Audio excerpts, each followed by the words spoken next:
around science. The second one is about the fact that the science itself has gone mainstream. And so conversations that often were within a restricted circle now are for everybody, with opportunities, of course, but also risks of misinformation, fake news, and much more. The third one is that because of the pandemic, media consumption has changed in many European markets, increased, but indoor, with often artificial intelligence and algorithm that offer contents. And this, in many cases, brought to us intellectual isolation. The number 4 is polarization and radicalization of ideas and often political confrontation. And with this, all the counterpart of initiatives focused on diversity, equity, and inclusion. Finally, for our industry that has been resilient more than others in this pandemic, the work from everywhere topic that will be more and more a focus that everybody will have to deal with. So in this changing scenario, we thought it was good to regroup within ourselves, but also to invite external leaders in their fields to share views about the future of our society and the role of our industry in it. So before moving forward to the panels, I have the pleasure to introduce our global president, Mantri, for his remarks. Thank you. Thank you, Massimo. Thank you. Thank you so much for that introduction. And good day to everybody. It gives me really immense pleasure to welcome all of you to the ICCO European Forum, and thank you for joining us today. I regret, like Massimo said, that we're not able to meet in person today, but I'm hoping that your families and you are safe and healthy. First of all, a big thanks to Massimo and to our Rob and our secretariat for all the work in preparing for and executing this virtual forum, and also to all the panelists and moderators and our partners who made this possible today. We are living in unprecedented times, and I think this pandemic has wreaked havoc in our lives, our minds and bodies. But we are hoping that the road to recovery is clearing out, though a little slowly. And as the dust settles, the communications industry is also emerging stronger than before. According to the PRC and ICCO's latest global confidence tracker, 87% of ICCO members from around the world said that they were either confident or very confident about the future of their agency. And this is the highest ICCO figure recorded since the tracker launched in 2020 during the pandemic. So that's really good news. Hopefully that confidence carries on into the rest of the year. As a profession evolves, it's critical we remain connected to continue creating new communication solutions for some of the world's biggest challenges. And this forum answers that call to debate and discuss new ideas and initiatives for PR firms across Europe. The forum agenda is a testament to ICCO's European PR Association's bold purpose, aspirations, and hard work under the most challenging of circumstances.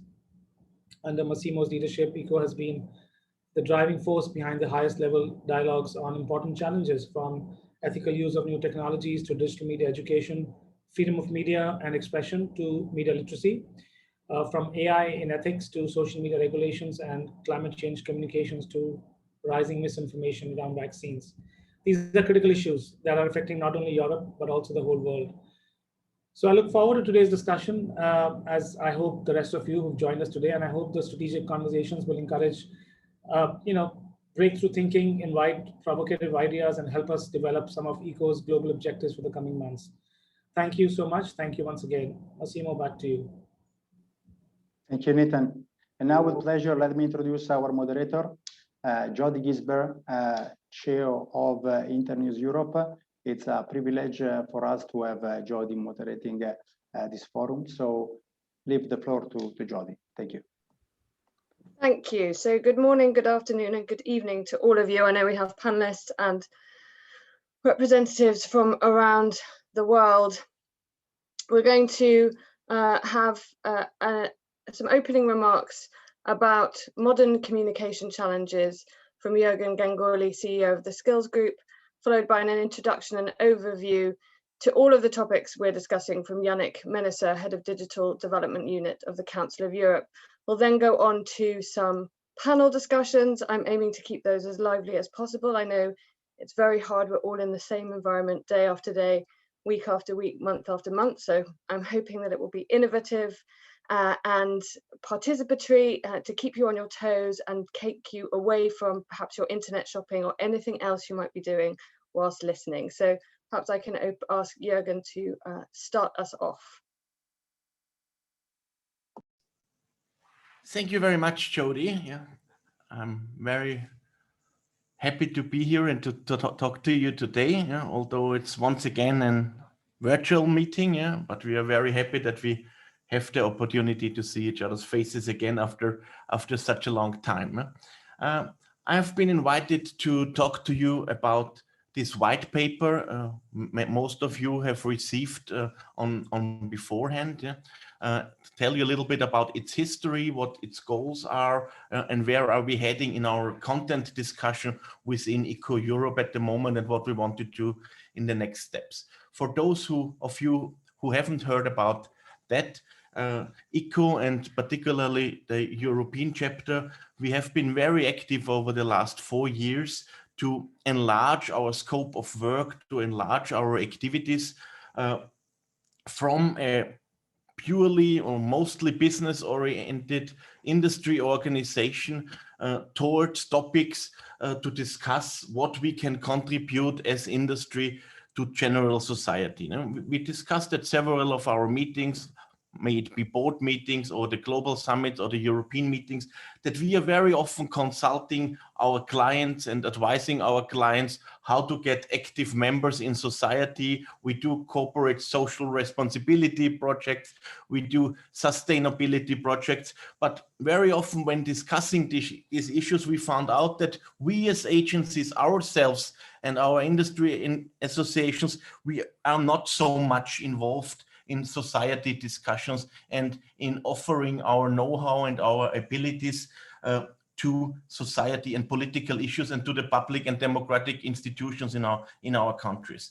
And one of the last European meetings we had, the one before Rome, was one which we had in Budapest, where particularly our Hungarian colleagues reported to us about their working environment, which gets more and more difficult, yeah? That the working environment for media is very difficult in a country like Hungary, where the freedom of media is getting under pressure more and more in the center, in the heart of Europe, in a member country of the Council of Europe and the European Union. And we even had colleagues at this European meeting there 3 years ago now, asking us not to Twitter from the meeting, not to make Facebook postings from our meeting, where we talked critically about political developments, because they were under fear that their national PR association would get problems and their members would get problems in getting jobs and businesses from public institutions, for example. So this was a discussion which really brought goosebumps to some of us and tears in the eyes to others. And we said we have to do more in the field of freedom of expression, freedom of media, and we have to get in contact with the institutions in Europe working in that areas, because, to make it short, if freedom of media, freedom of expression is under pressure, is limited, sooner or less also public relations will be under pressure and our business will be under pressure. So this was the first discussion we started a couple of years ago, and because I have a past as a co-worker and partner of the Council of Europe institutions in the youth work, I contacted my old colleagues in the Council of Europe, asking if there would be an opportunity to cooperate with the cooperate with the Council of Europe on issues which could be on mutual benefit for both of us.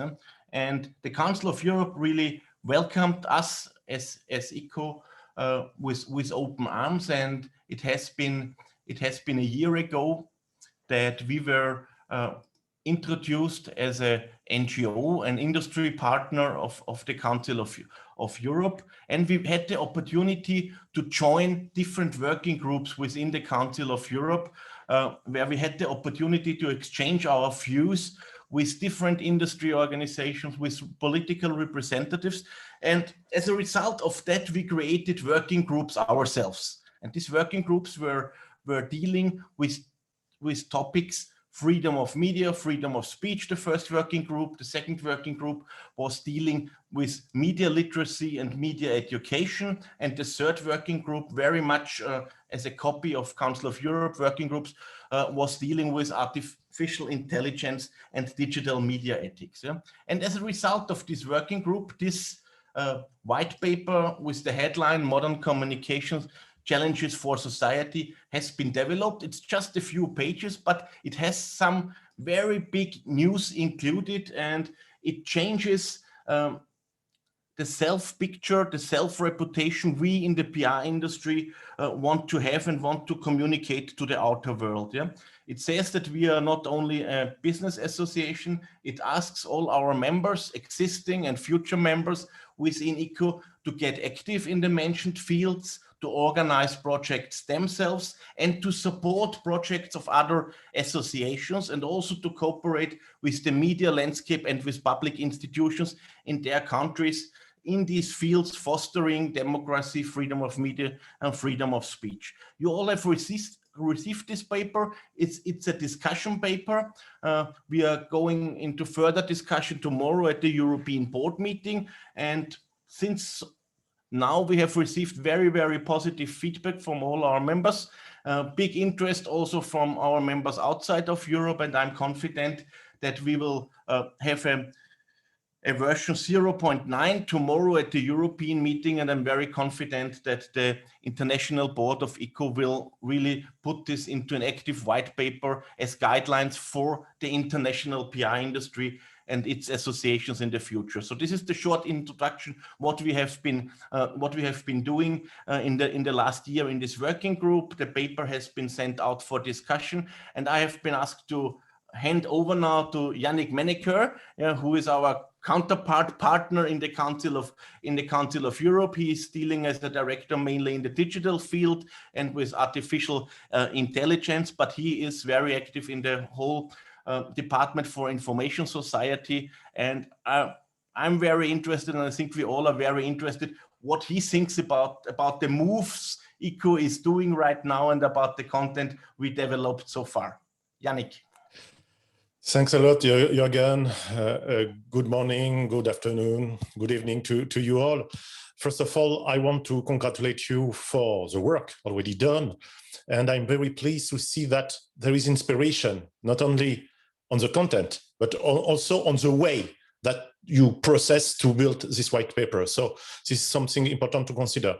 Let me precise you as an introduction that my head of department, Mr. Patrick Penenx, was supposed to talk just now, but is currently at a ministerial conference in Cyprus. I will say a little word about that because it is also about freedom of expression and media. Let me start my quite short speech about a survey that has been conducted in France by Via Voice, where 83% of respondents believe that social networks are the channels most likely to spread false information. But what strikes me is that at the same time, 50% of French people believe that these same social networks are the most likely to influence their vote ahead of the traditional media and 24-hour news channel. Of course, like any survey, I think that it must be put into perspective. But I share with you the trend, this trend that should lead us to question collectively about the new check and balances resulting from the digital transition. freedom of expression is a right guaranteed by Article 10 of the European Convention on Human Rights. I quote this article: "The right shall include freedom to hold opinions and to receive and impart information and ideas without interference by public authority and regardless of frontiers." The principle is clear. It is to protect citizens from state interference aimed at reducing opposition and restricting democratic debates.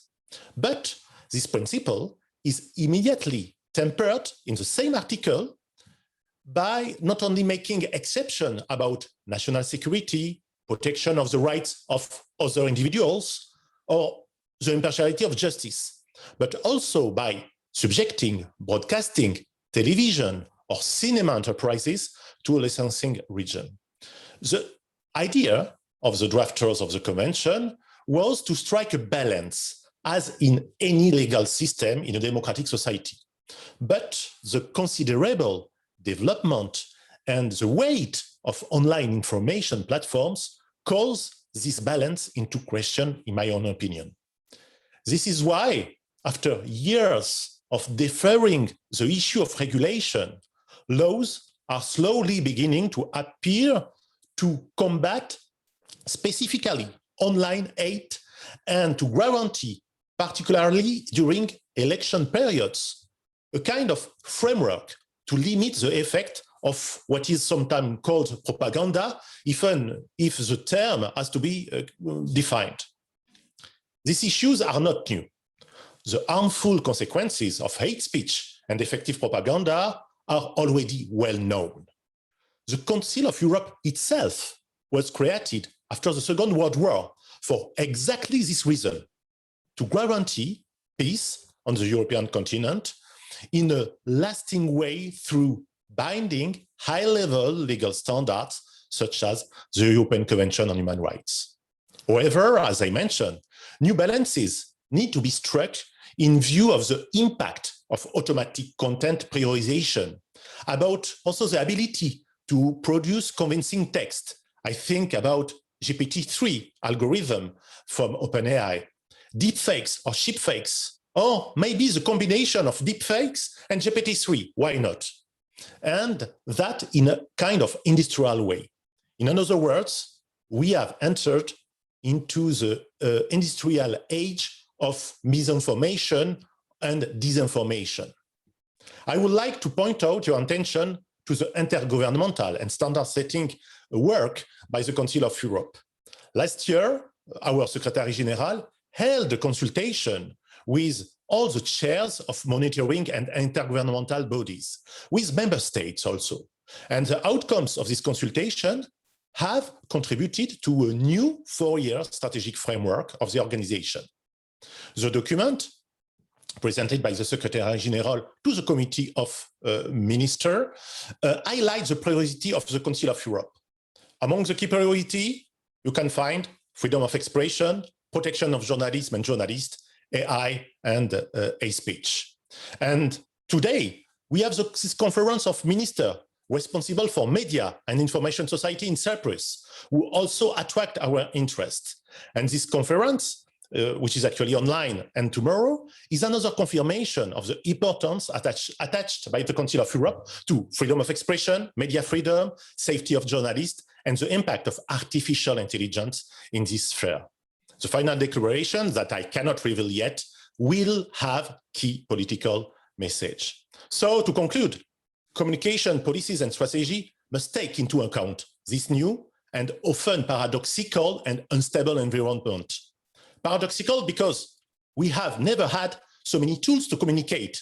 We have become a kind of global village. But at the same time, we are not always able to listen to each other.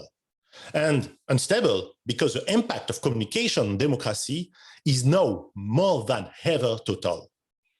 So our collective responsibility, which goes far beyond just simple ethics, is therefore today to ensure that the achievement of particular objectives, whether from private companies or public decision makers, does not contribute to disturbing the perception of the fundamental values that we all defend. Thanks a lot for your attention. Thank you, Yannick, and I know we're going to be hearing from you a little bit later on in the session on the question of AI. So we're going to kick off our first panel discussion.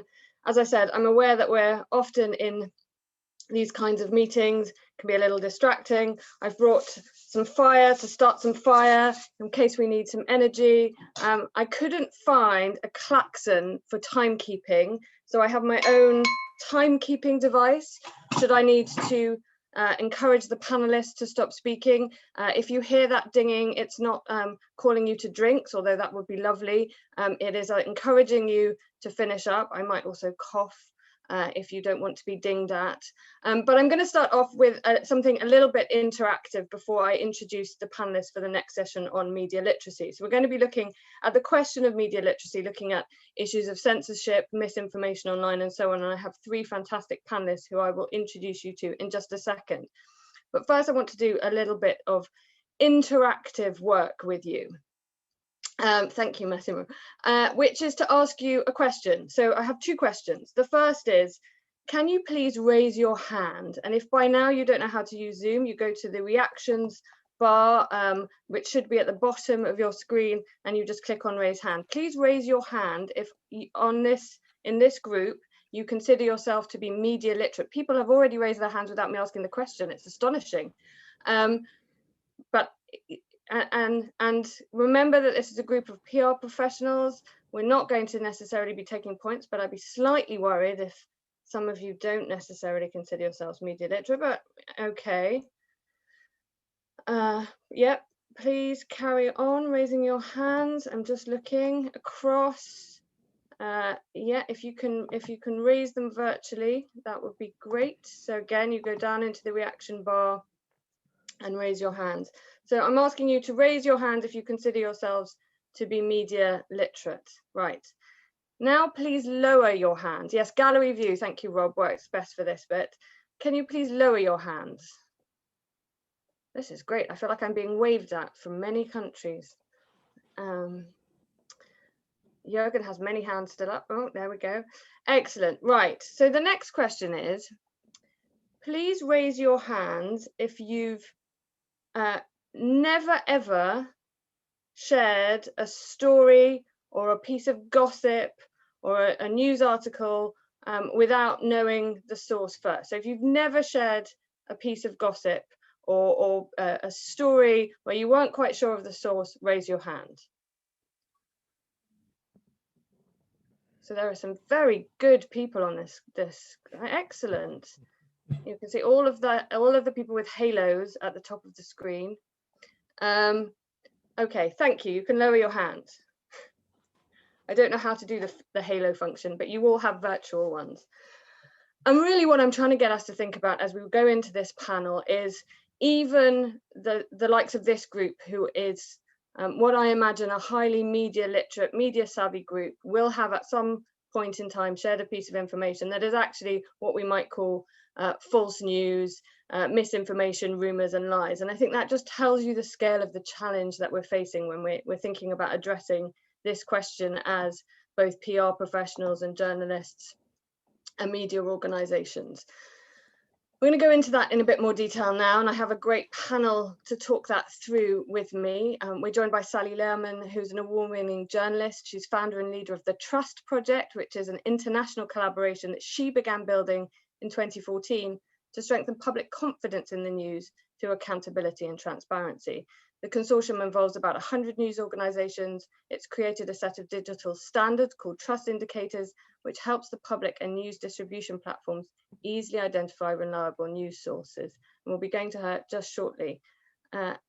Our second panelist is Patrick Schober, who started Pram Consulting in 2002.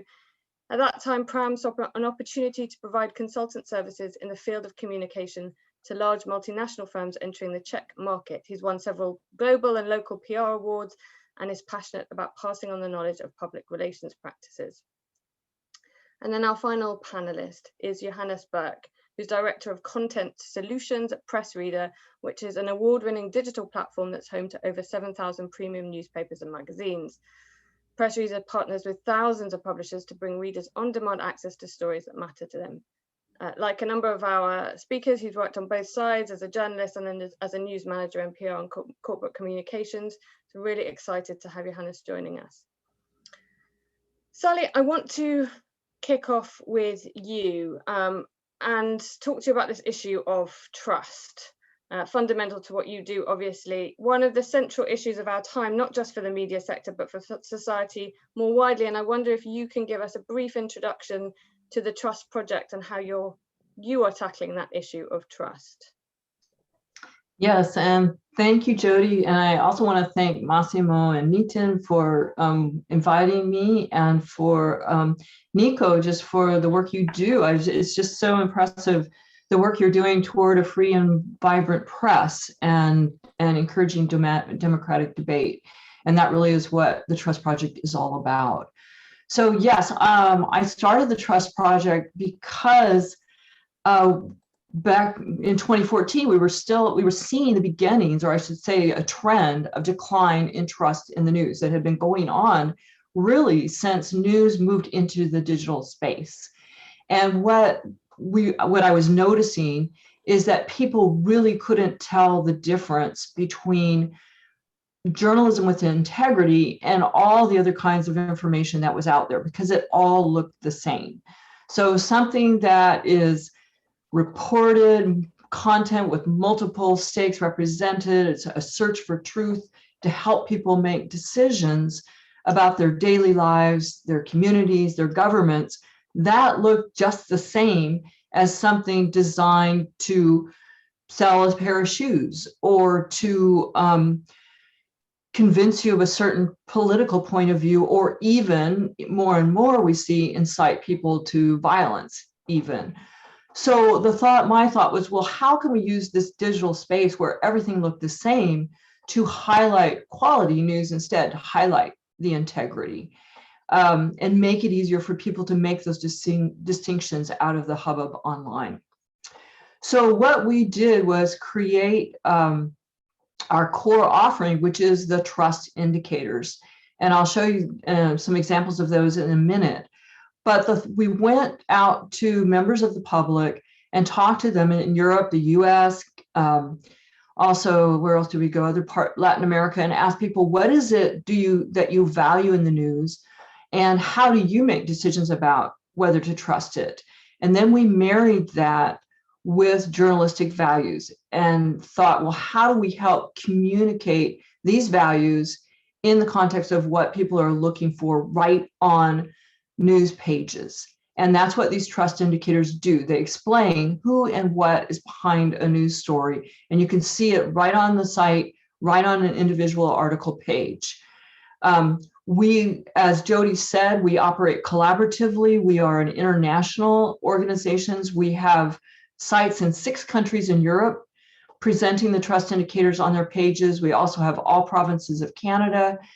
Throughout the US, we have 3 countries in Latin America, Hong Kong, and we continue to grow because all of these news organizations recognize the critical importance of communicating to the public who and what is behind a news site and what are the factors that differentiate real journalism from all other kinds of information. And it's not at all, some information that's on the net is great, or that you read on your mobiles is just fine. It's just that we want people to understand the rigor behind journalism as opposed to everything else.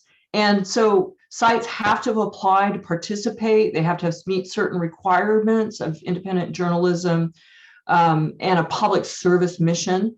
There also is a strong media literacy component because these trust indicators can be used not just for individual sites to show here's who we are, what we're about, the standards behind our work, but also they just make a good series of I guess, tools to evaluate news. So if I can just take if you could share those, that would be great. And then I know we will come back and talk about media literacy in particular, because I think that education piece is really key. So maybe if you could share the slides, and then we'll go on to Patrick after that. Okay, and I need, it looks like I need permission to share. There we go. All right. So I share my screen. Bear with me for a moment. Okay, so I have too much stuff here. I'm sorry, let me stop share for a moment and try that again.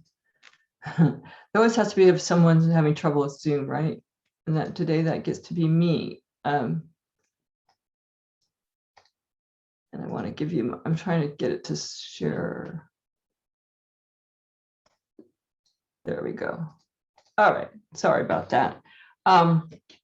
Yes, so the idea of these trust indicators shown on the site is to make it easy for news organizations to reclaim their position as sort of this guide to quality, trustworthy news out of this ocean of information where the public is searching for quality information they can trust. But we also are relying so much on the technology platforms, kind of these cruise ships that are shepherding people here and there towards information, and not always that well. So can we provide machine readable signals to the public or to the tech platforms?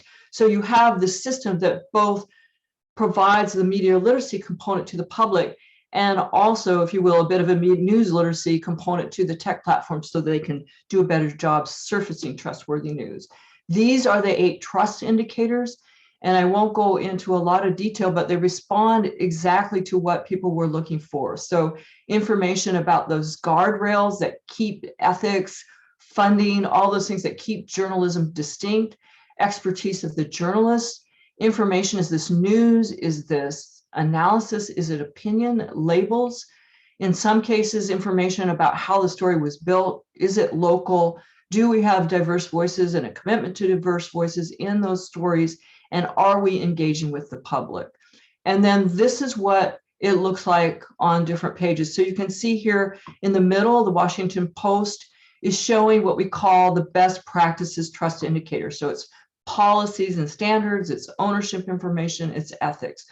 Over to the right here, you see a label on La Nación showing this, what type of news story it is, and even a definition. This is an opinion piece. This is how you can know what that means. Over there on the left is O Povo, which is in Brazil, showing the journalist, a little bit of information about the journalist right on the article page, and then you can click through and find out more details. So there are 8 of those pieces of information. From a media literacy standpoint, we have other tools that kind of flip the trust indicators into a more public, what shall I say, training or education format. And we have little videos and other things on our website, and we would love to build that out more. And this is where I would say public relations experts could really help us think about how do we push out these trust indicators that news sites are showing on their pages into the public sphere so that people can begin to use them even more. That this standard that we've created, and actually we have more than 200, we have about 225 news sites right now showing these. So just continue to build awareness around this opportunity and these tools. Thank you, Sally. I have so many questions, but what I want to do is let everyone have a chance to say something, and then we'll open up for a more flowing discussion between the 3 of us. You mentioned the importance of PR professionals, which is a perfect segue into Patrick, who I know that you've just launched a national campaign about how PR can help fight misinformation and fake news. So perhaps you could just tell us a little bit about that. Yeah, thank you for actually introducing me, and thank you for inviting me, because several weeks ago I sent to Massimo information about our campaign and our so-called Prague principles on how to fight against disinformation. May I ask you, Rob, to share the screen, or to share the, not the screen, but the principles? Yeah, well, beside my agency, I'm also chairman of Czech PR Association, and we perceive as intensive spread of information in Czech society as a serious problem, but also as great challenge for PR professionals. And at the Forum Media, which is annual PR and marketing conference in Czech, we as an association presented these 7 principles of how a PR professional should deal with disinformation. And the principles represent the first comprehensive set of recommendations on this topic. And we tried to, let's say, Google some principles all around the world, and nothing really, we haven't found anything, to be honest. So that's the reason why we call it Prague principles. But our aim is to open professional discussion, even on our local level, or on ICCO, let's say, regional or global level, on really how should us as a PR professional deal with misinformation. And just to explain you these 7 principles, we should define and absolutely be clear about what disinformation is. We should, let's say, discover and know where it most often comes from, because for every organization, disinformation might be a bit different thing, or might come from different source. So we should be sure which media and which groups spread this disinformation. Also, we should explain it to our stakeholders, as we are media experts. We should educate them what disinformation is and what risks it could bring to us. I think especially management of our organization should be educated about this. Definitely, I believe in many countries there are different initiatives not to advertise on disinformation websites, and definitely we should spend the money and time on serious media and let's say cut money off the disinformation websites. And this goes hand in hand with not giving disinformation websites any information. We shouldn't invite them for press conferences or send them our press releases or any information, because these editors and journalists, or we can't even call them journalists, they just act in a completely different way than we are used to, or how editors and journalists in normal serious media are working. And again, we should communicate with real journalists, not with these ones. But at the same time, we should be absolutely ready for hitting our organization by disinformation. So it should be written in our crisis communication plan what to do, and we should define procedures for crisis communications when they arises from disinformation.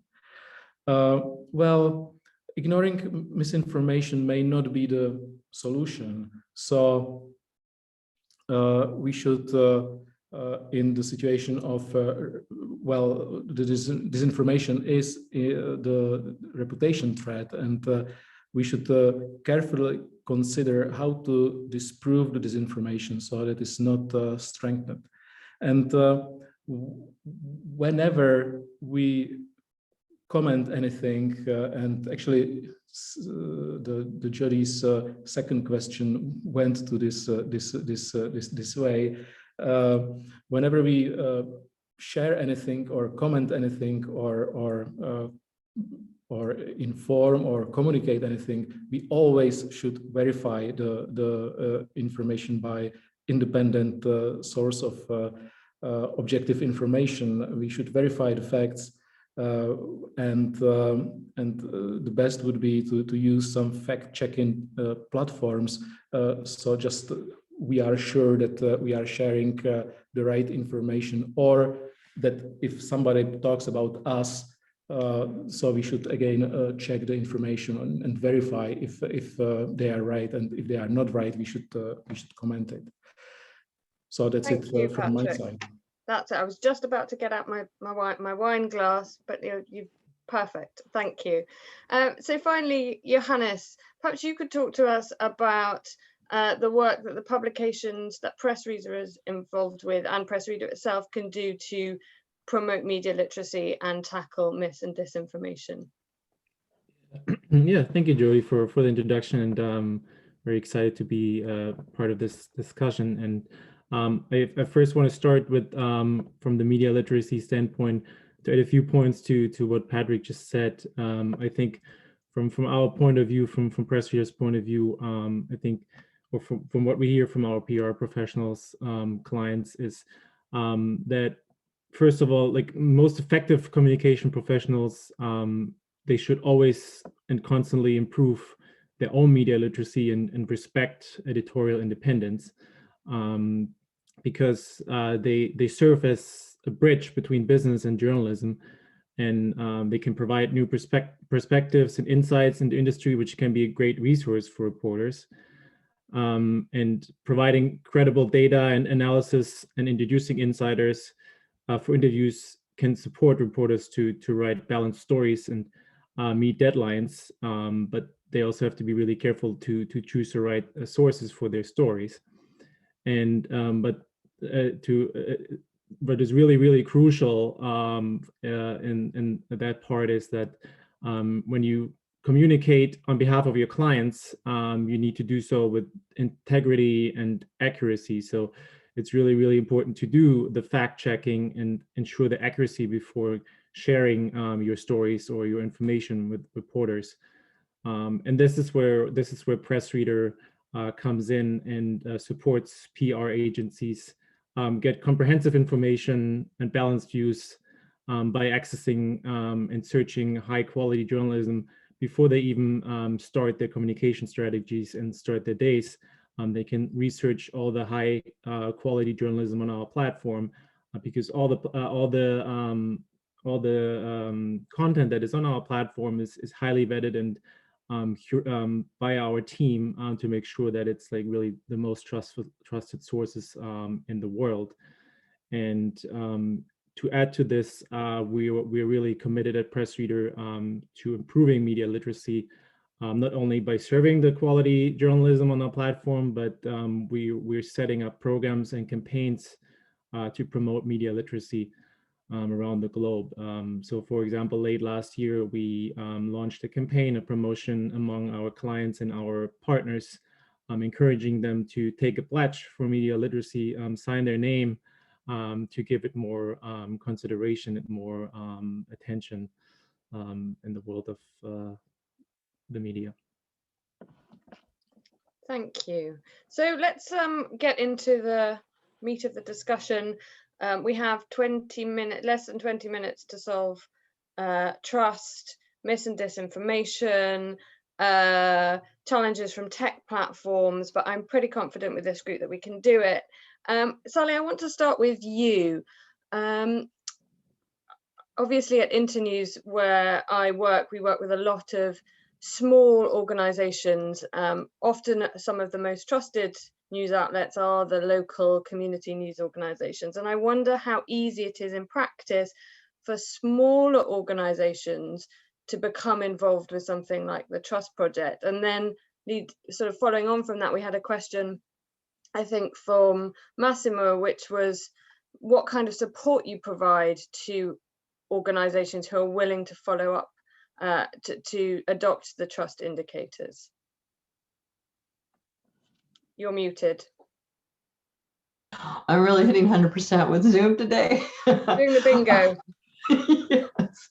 So yes, and I want to say I really appreciate what Internet News is doing globally in terms of working with and training news organizations. And we've talked about collaborating in the past and would love to do so. We work quite a bit with smaller local news organizations and are continuing to build that area. We really feel it's important when you think about trustworthy news to have all kinds of news organizations involved. So we have organizations as large as BBC and the Washington Post.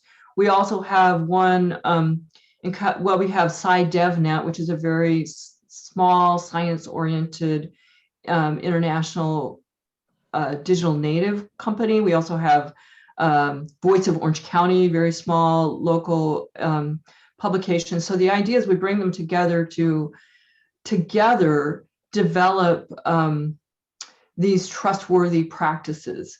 We have the 8 trust, we bring everyone into working groups as they are implementing the trust indicators. And usually it's a broad mix internationally and also of size. And so they can learn from one another.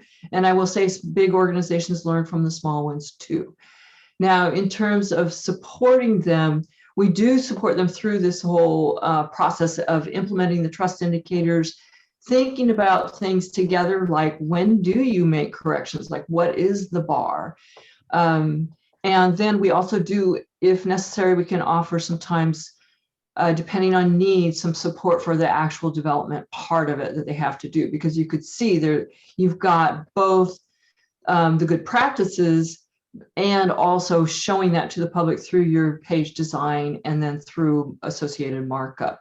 So sometimes smaller news orgs need that. We also have a WordPress plugin that many more and more news sites are using WordPress. So that's one more way that smaller news sites can easily jump in.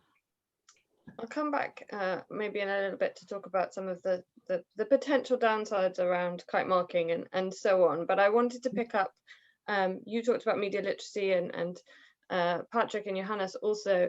It's a bit of a buzzword, and I'm going to go to you, Johannes. I was interested by this idea that you have some of your members sign up to a pledge, and I wondered if you could talk, Johannes, a little bit more about what that might involve, because I think sometimes it's easy to talk about media literacy and how important it is. It's much harder to see what people are actually doing to support it. Yeah, thanks. So what we did, we launched this campaign through all our media, social media channels, and reached out to our partners on emails that they can share this pledge with all of their clients or all of their partners. And what does it mean? It's just they sign up their name and pledge for the media literacy.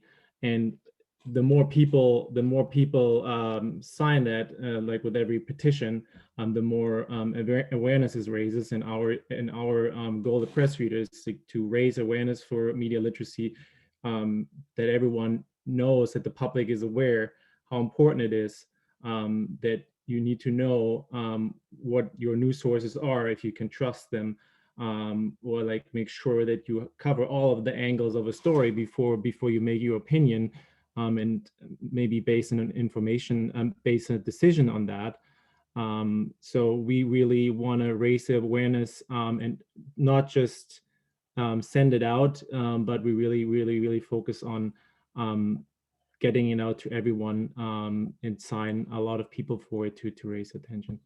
Thank you, because I think that's one of the things I think that's often potentially ignored, and one of the things that perhaps we can talk about in the next session also when we have Yannick, and is to talk about the role that states play in supporting that kind of education, because it has to start very early. It's quite a lot of work, and I think we're often relying potentially on the wrong people to help build that literacy. So I think it's really interesting to hear about both what the industry does, but perhaps we can talk a little later. I might sneak that into our AI session, Yannick, to hear about what states can do. I want to sorry, Jody, just 1 second. Just to, I just shared the link for the pledge in the chat, so everyone. Thank you very much. Welcome to sign up for it. And just to add one thing, that's why Press Reader is a good platform, because we have so many different sources, right? So when you read a story, you can read that story from that magazine or that newspaper, and then you can form your opinion. But then it's important to read another piece on it, and maybe it's a completely different opinion, and then you can make your own decision based on that. I love that helps you get out of your echo chamber. I think that's absolutely right. Patrick, maybe I could bring you in as well. I'm really interested in the Prague principles, and not least the comment that you made about at the beginning, where you looked for examples where there was guidance on this and couldn't find any. Slightly worrying. So I'm keen to hear a little bit about, listening to Sally, listening to Johannes, about what role you sort of specifically see PR professionals can play that they're not currently playing to help deal with questions of media literacy, deal with questions of mis and disinformation.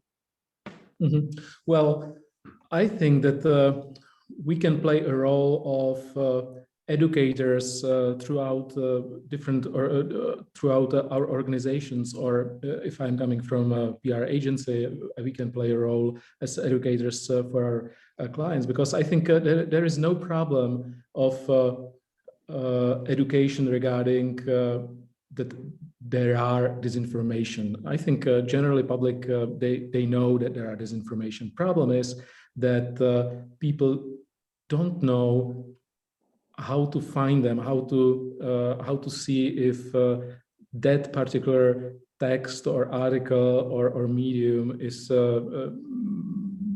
publishing disinformation or misinformation.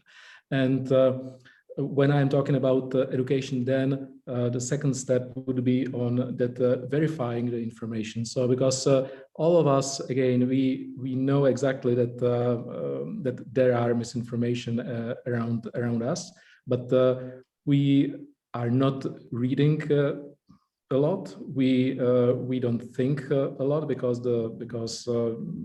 today's world is too fast, and we just share it. So we should learn, and PR industry, I think, can play a role of teaching that we should kind of verify the information which we are sharing.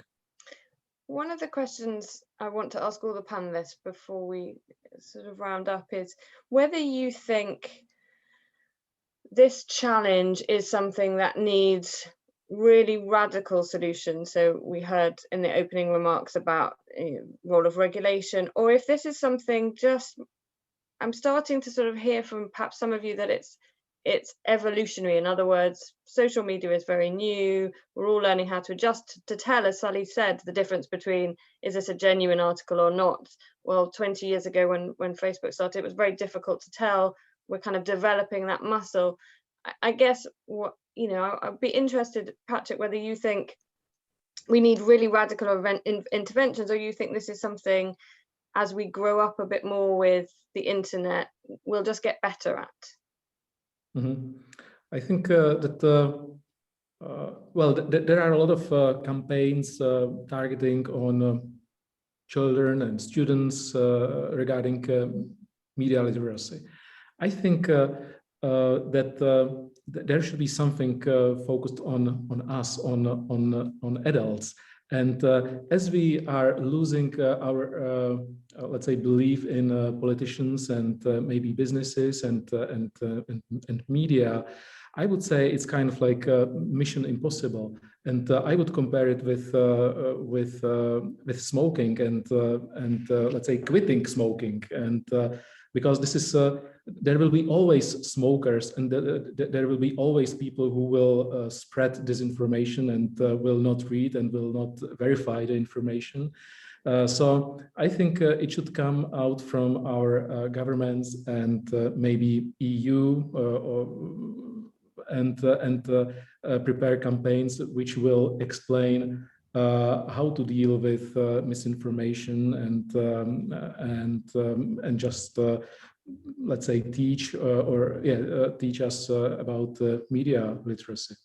Thank you. I have to say, as someone who spent quite a long time campaigning on free expression issues, I'm always slightly nervous about having governments have a significant role in telling us how to think about information. But you know, I also take the point that we need a societal response. Johannes, what's your sense about the direction of travel? Yeah, I can add to what Patrick said. I feel like over the last few years and decades, the democratic access to quality journalism has been deteriorating because most of the major players are outside of that bubble. Like even politicians, governments, they have their own social media channels. They post their information there rather than going to the news media. And I think it needs a joint effort by everyone, by journalists, by organizations, to build a trustworthy relationship with the audience, to help them make their informed decisions. And I just want to bring up one example from yesterday, actually. Major Canadian newspapers that they're not eye to eye, they have different political opinions, but they joined forces and they all published an open letter on their front page to Prime Minister Trudeau, and addressing prompting him for support against the monopolies of Google and Facebook, and that they just take over the majority of the news cycle right now, and that they kind of like trying to push the publishers and the journalists out of business. And they said, we need immediate action and attention from you. And this is serious. They even quoted, this is a fate for democracy. Like this shows how important this is for media literacy still today, even more than ever, I think, now in the times of pandemic. I think that's absolutely right. Although I think we have to be careful what we wish for, because we saw something similar in Australia, and the legislation that came out, what didn't necessarily support necessarily a pluralistic media. So I think one of these things that we always need to be balancing is how we can make sure the regulation doesn't end up stifling the very sort of plurality and independence we want to encourage. That's true. I mean, but it's good to hear. It's good to hear some unity in publications. You don't always see that. That's a useful thing to hear. Sally, let's hear from you just to close out. Yes, and I have to say, I guess I'm with you, Jody, and that I really believe in public empowerment, and I believe that's the best way to go. I would say that there's a lot of opportunity right now. We did some research again this summer to update ourselves on how well the trust indicators are working. And we found, as before, that they're very effective.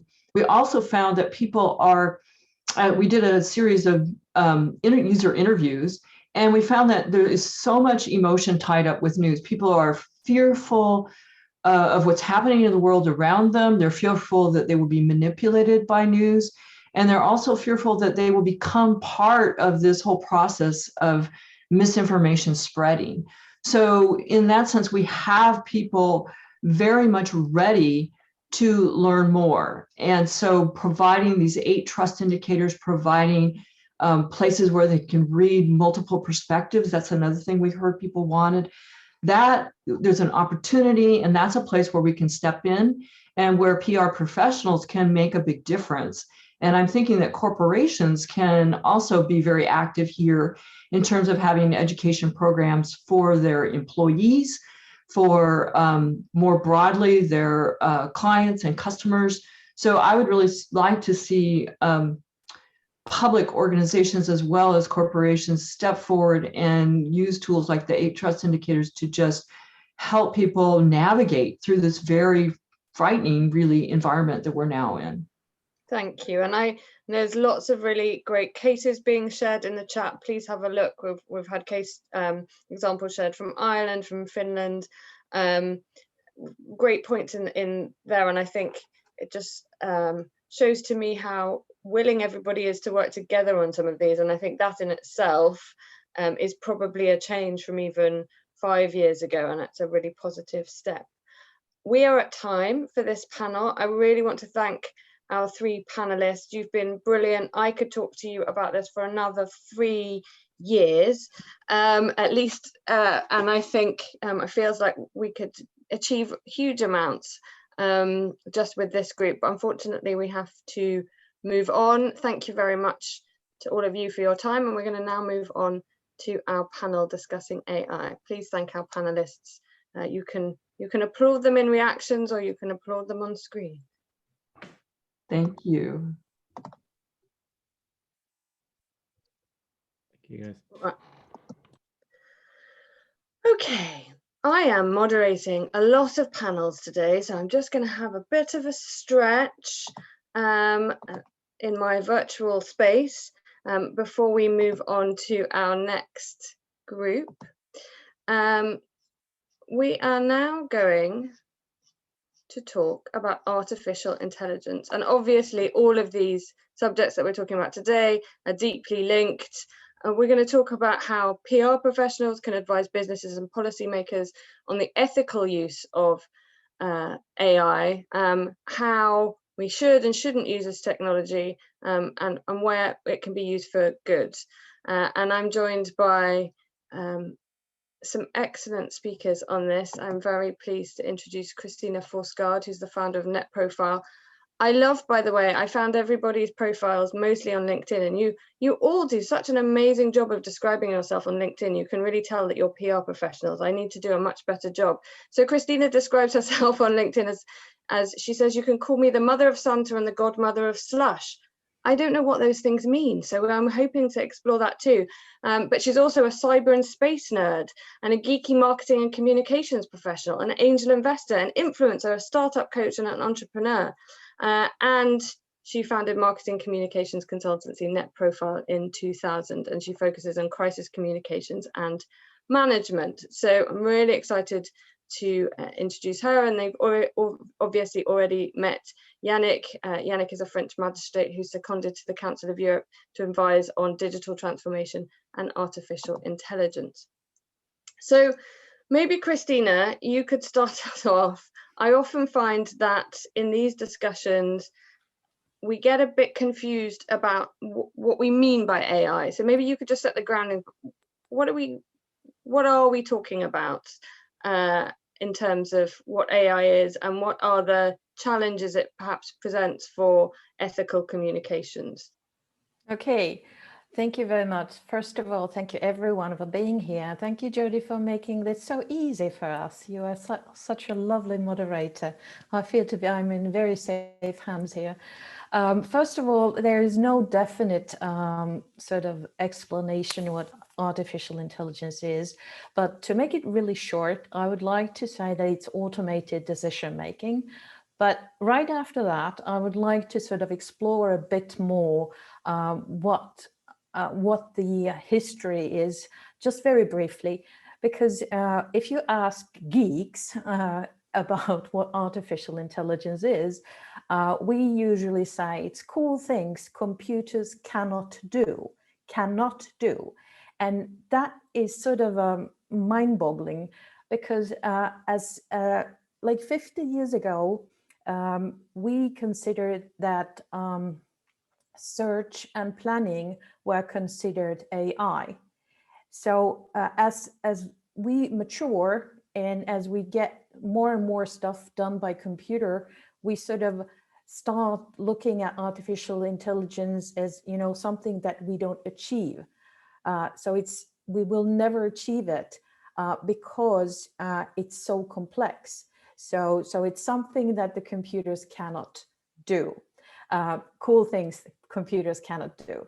But at the same time, our perception of artificial intelligence is very much influenced by science fiction, because we look at those humanoid robots and we think, oh yes, they can be friendly and cuddly and our helpers, and then they can be terminators. So it's the debate of good and bad all the time. Well, those are the things that we people do. We can be good and we can be bad. But I think we are now seeing that we are actually seeking the meaning of life and seeking what humanity is. When we are defining artificial intelligence, we are defining ourselves as well. And we are also understanding through defining these things, how really simple things that we do are very complex for computers or for artificial intelligence. So defining easy and hard is also something that we are now discussing. So picking up like a tomato is easy for a human being, because it's very easy for us to tailor, should we grab it like this or should we be more gentle? But for a computer or for a robot, super, super difficult. It has been done now, but still it's really difficult. So artificial intelligence, it's all about decision making based on data and algorithms, if you want to have a sort of a short explanation what I think it is, with all these sort of different ideas around that. So that's very interesting, that point about the difficult things, right? So when I think about some of the challenges, right, I'm thinking about things like the reason content moderation is so hard is because context is really difficult. It's difficult for us as human beings, but generally we've spent many years building up internal databases about, you know, tone and about phraseology. It's when you talk about the hard, is that the kind of ethical problem we're now dealing with in relation to content and information? And maybe you could just tease out a couple of other of the sort of what are the big challenges we're coming in terms of things like data sets and so on. Yes, well, you have plenty of questions there in one question, but definitely it's first of all, we can sort of you know, computer doesn't know it, although artificial intelligence is all about a lot of data, and it can get data through sensors or through different data streams. And then there's the algorithm that sort of tells it what to do with the data. But it cannot, you know, it's only as intelligent as the data points that it's getting, and as an understanding through the algorithm. But us humans, we are much more complex. In certain situations, no is definitely no. And in certain situations, no is debatable. So and there are always the data that we are gathering and how we are processing. So empathy, for instance, our understanding that, yes, this is not the right time or place to do this the way it is. And it's like you said, it's content, the context is everything. And that is very, very difficult still to achieve through that. So I would say that in terms of understanding in communications and using algorithms there, I'd like to point out for like the personalization of content, because we are now happy users of personalized content, but at the same time, it's making filter bubbles, echo chambers, it's creating troll factories and giving room for them, and misinformation and disinformation. So it doesn't have that serendipity anymore that we need, because if we only get information that we already want and need and sort of know, we will never be exposed to something that is beneficial for us. And that is really, really one of the core things that we really need to be super, super conscious. On the other hand, context. I like to talk about, you know, because the facial recognition and the artificial intelligence in terms of looking at pictures and if something is improper, it doesn't know if there's a breast. It doesn't know if it's a porn breast or a baby feeding breast. And it's teaching mothers how to feed their babies properly. And it's very different context. Breasts are really, you know, very controversial things because they can be used for so many things. But the first sort of use is feeding. How important it is for mothers to know how to feed their babies. So in light of this, it's impossible to get this kind of information, which is good, out there because the algorithm will block you. And if you think about decision making in terms of getting a loan, you can now get it in, at least in Finland, you can get it in a matter of minutes by just, you know, it recognizes who you are. It has a lot of data of you. So there's no human involved. It just has the data points. But what happens when you don't have it doesn't have relevant information, and you don't know what kind of information it has on you, based on what data is it that is making the decision.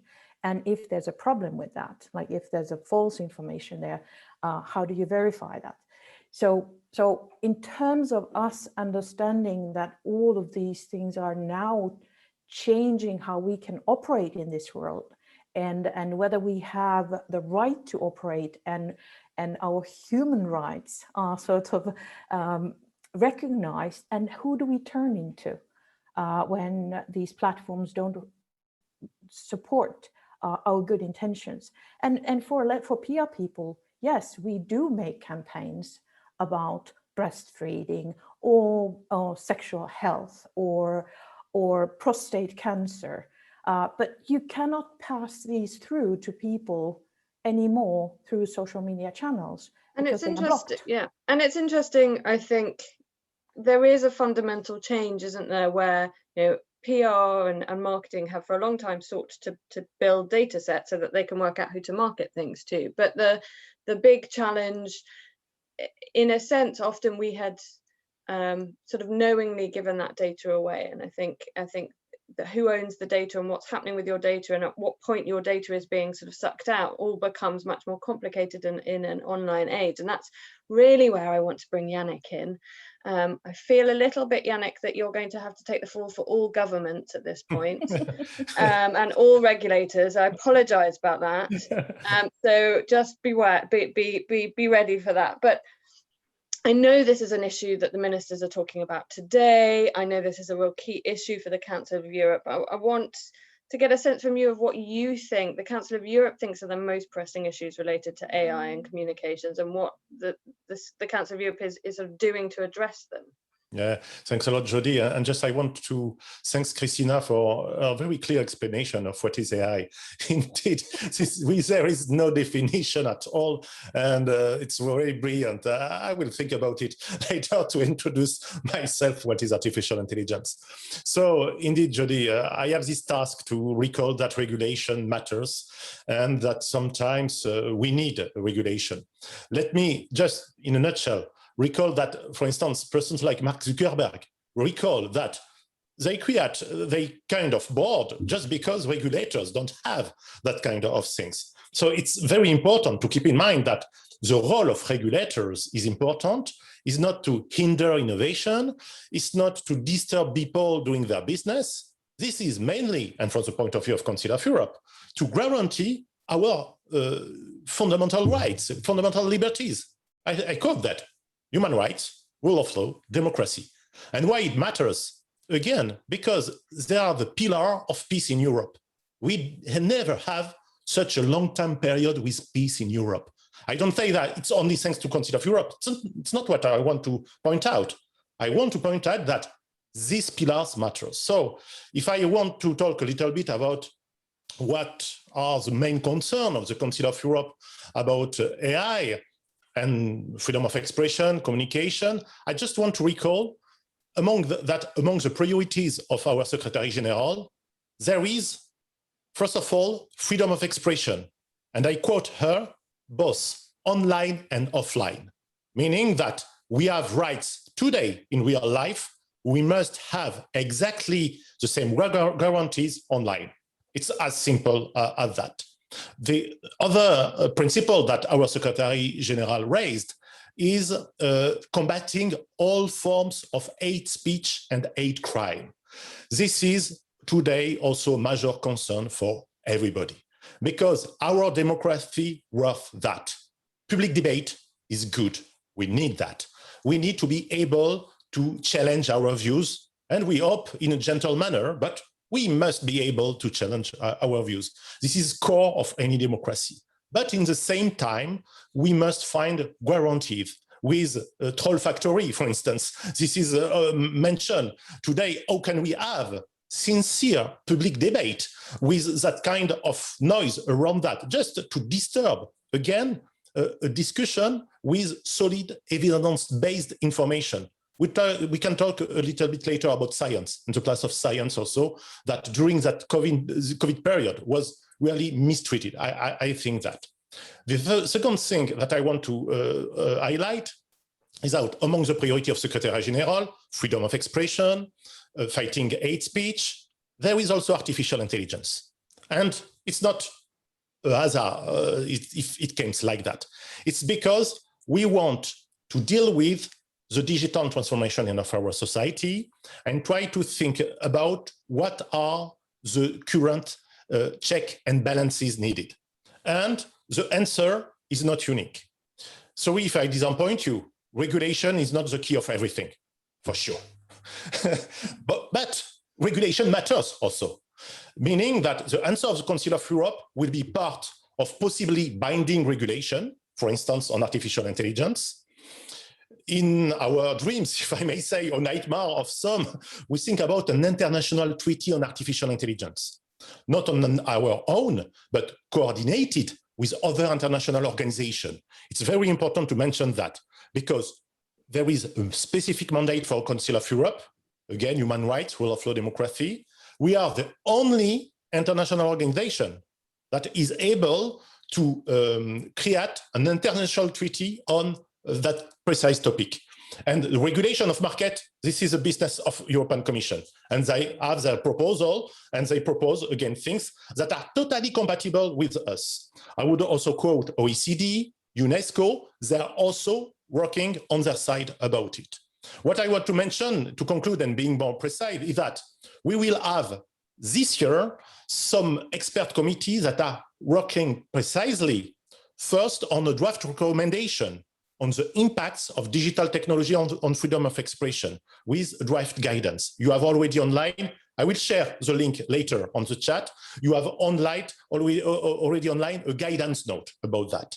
But we have also other committees, such as a committee on media and reform with a draft recommendation on principles for media and communication governance. And last but not least, also an expert committee on combating hate speech. And you know the net gazetted law in Germany. You know that there is also in France some attempt of law about that. What we will try to do on our side is to push to policymakers, not always binding rules, but maybe ideas sometimes of co-regulation or how we can support auto-regulation of actors in certain cases. Sorry, Jody, if I was too long.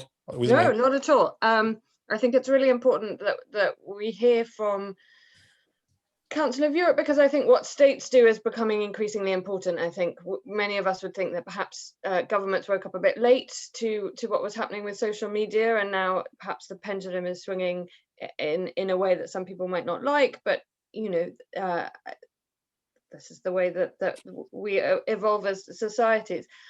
I want to ask you a question, and then I'll get thoughts from Christina, because Christina specifically mentioned a challenge that we have with AI, which is around how sometimes it's very difficult for machines perhaps to understand context. And specifically, the Council of Europe has this freedom of expression mandate. And I wonder how the Council of Europe is thinking about that tension between protecting us from harm from hate speech, for example, and protecting freedom of expression, because what constitutes hateful speech can often be quite nuanced and quite context-based. And I wonder whether how you are starting to think about finding laws that can tread the middle ground so that you don't end up by trying to regulate for hate speech and perhaps the use of AI to do it,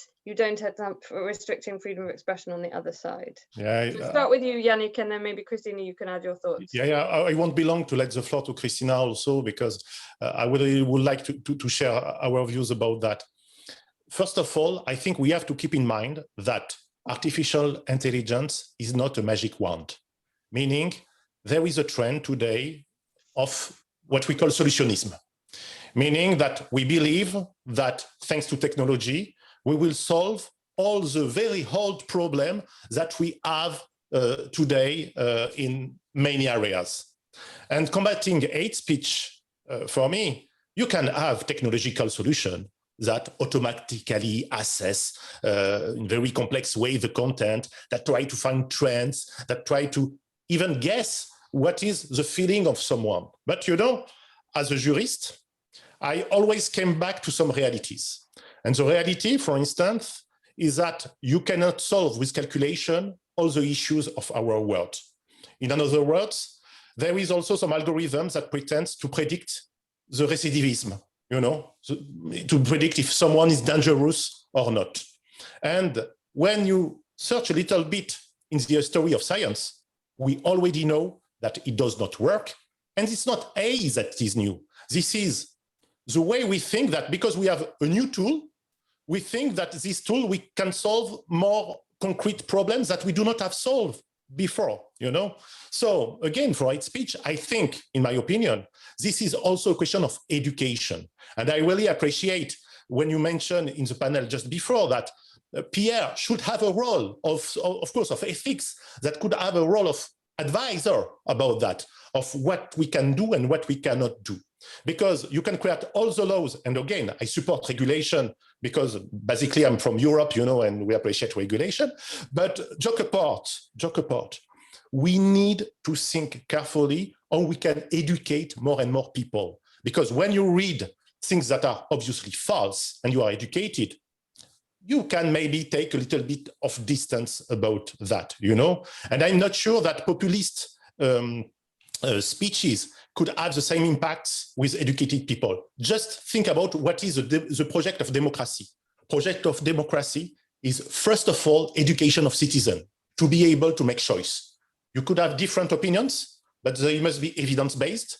And again, we need strong pillars such as human rights, which are, if I may say, the basement of any democratic behavior.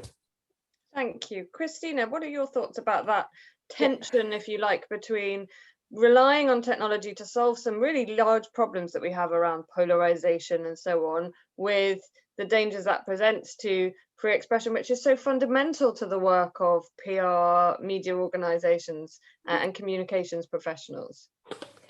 Well, I first would like to point out that more people have mobile phones than access to fresh water and a toilet. So I think that's one example of the fact that we are now giving people a device through which they can get information and also share information and impact and contribute. So when Yannick was talking about education, that is the key to all of this. We have to educate ourselves so that we understand much more, and we have transparency to the AI. I think the transparency is key, because that's your human rights key, that how was this decision made? And by what are the grounds, what are the data points that this is now using? So I think that is our fundamental right. But in terms of, we can solve with AI, I would think that we could solve the problem of fresh water, and we could solve the problem of toilets. But we cannot solve the problem of human behavior and mind. And I think that with that, I sort of agree with Yannick that we have to understand what is easy for us to solve and what is mission impossible for a long, long period of time. And I think our deeper sort of in communications wise, I think we have to just acknowledge that us as professionals in this area, we have to be very knowledgeable about the world we operate in. Because the problem is that we cannot know how these computers actually and programs work. We know part of it, but we don't know all of it. Sorry about my plant, it just started to water itself. It's making some noise behind me. So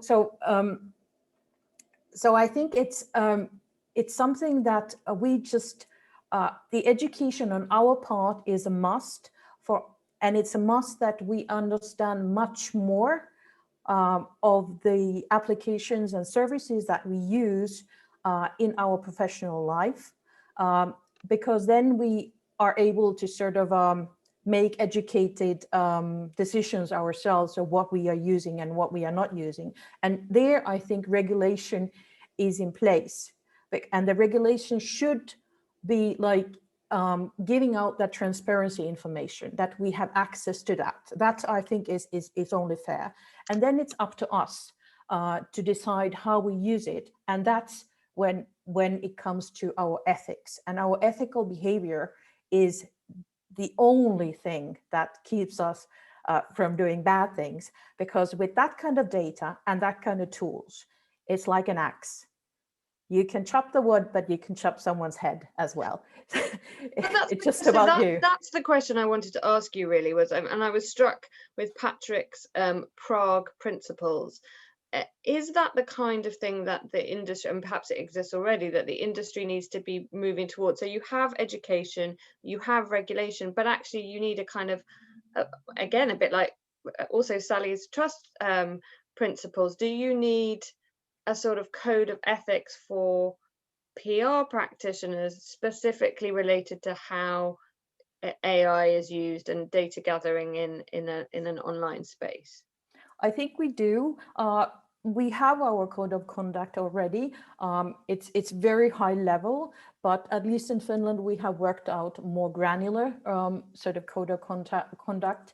But I think we need to, this is a topic that we need to discuss because it only comes apparent to everyone once we start understanding what the world is, because a lot of us are now just happy with the tools that we have. We use a lot of tools that have AI in it, but a lot of us have not really understood that there might be problems, and non-voluntary stumbling into GDPR problems is a everyday thing. It happens all the time. People are not doing deliberately, they are just doing it because they don't understand that by taking this service and using this service, they are actually violating some of the rules, some of the sort of well, rules from GDPR. So I think we should not be stumbling into these things, but that's why we need a lot of education. But I think we also need to be part of formulating how this works, because I'd like to think of ourselves as, you know, we have a lot of power, therefore we have a lot of responsibility, because yes, what we do and how we use the tools at our disposal is really changing the world if we like to, or if we really want to. And that perhaps feeds back into something that I think maybe I misunderstood you, Yannick, but you think you talked about co-regulation. So can you see an environment in which states are developing bodies of regulation, but actually what you're expecting is industries like PR industries to develop and uphold and impose their own sort of self-regulation and codes of conduct? Is that the kind of model you're seeing for AI?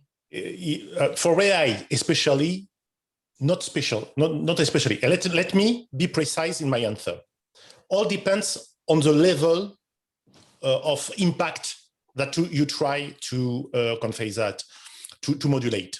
For instance, the regulation from European Commission have this risk-based approach. And if you have high risk, in my opinion, you should have very strong rules where you have a clear regulation, full stop.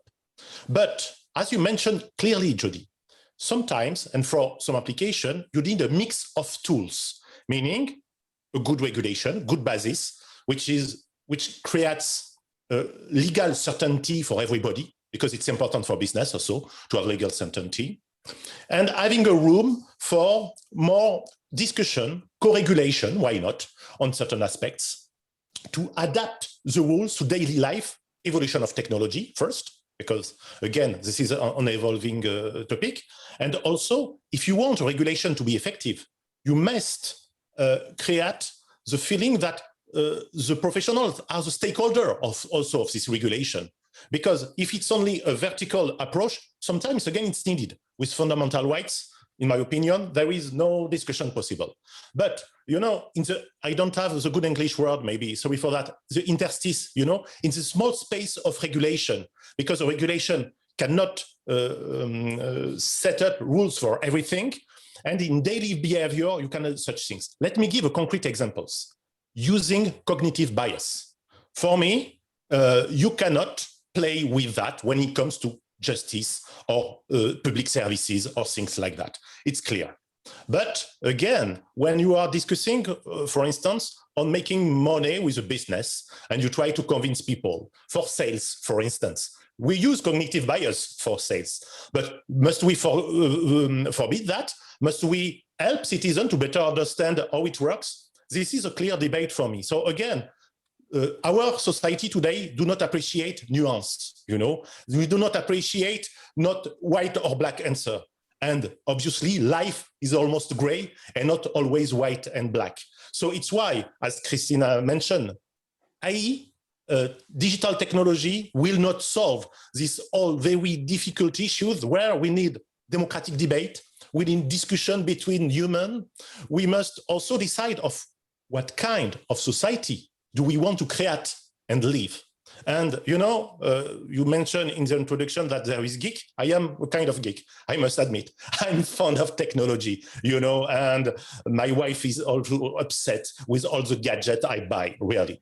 But this is my choice, you know, and this choice could not be the choice of persons that first, that could not afford it, persons that want to have blind spots. And sorry to say that, having blind spots sometimes is just key to freedom, you know, meaning having a constant surveillance maybe is not a good thing, you know, even if we need more security, etc. So it's why in a regulation, we need to set up this nuance and balance. And it's why I think it's useful. Thank you, Yannick. So I can just comment that? Yes, yes, go, Christina.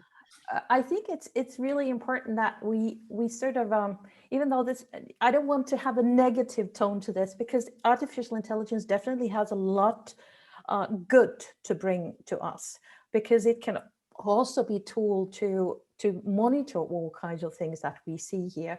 It's just how we set up the transparency issue. So I think that is something that I like to emphasize, because yes, I also, like Yannick, I'm a tech geek. I love technology, but I want to understand how my data, who has my data, how it's processed.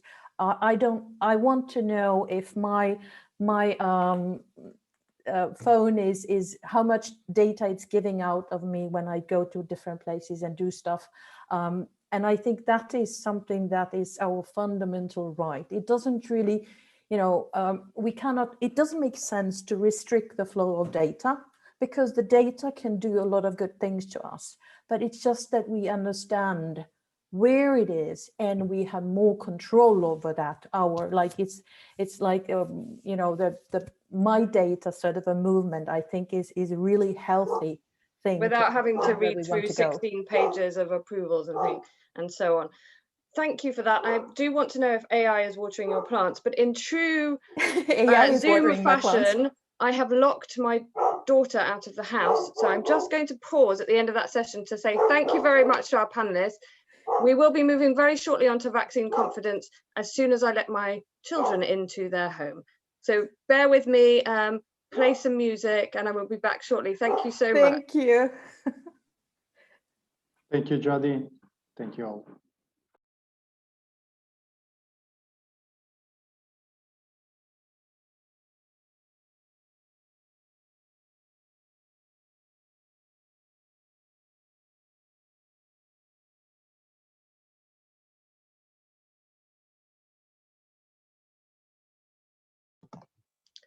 Right, that was the exercise I needed after sitting for so long.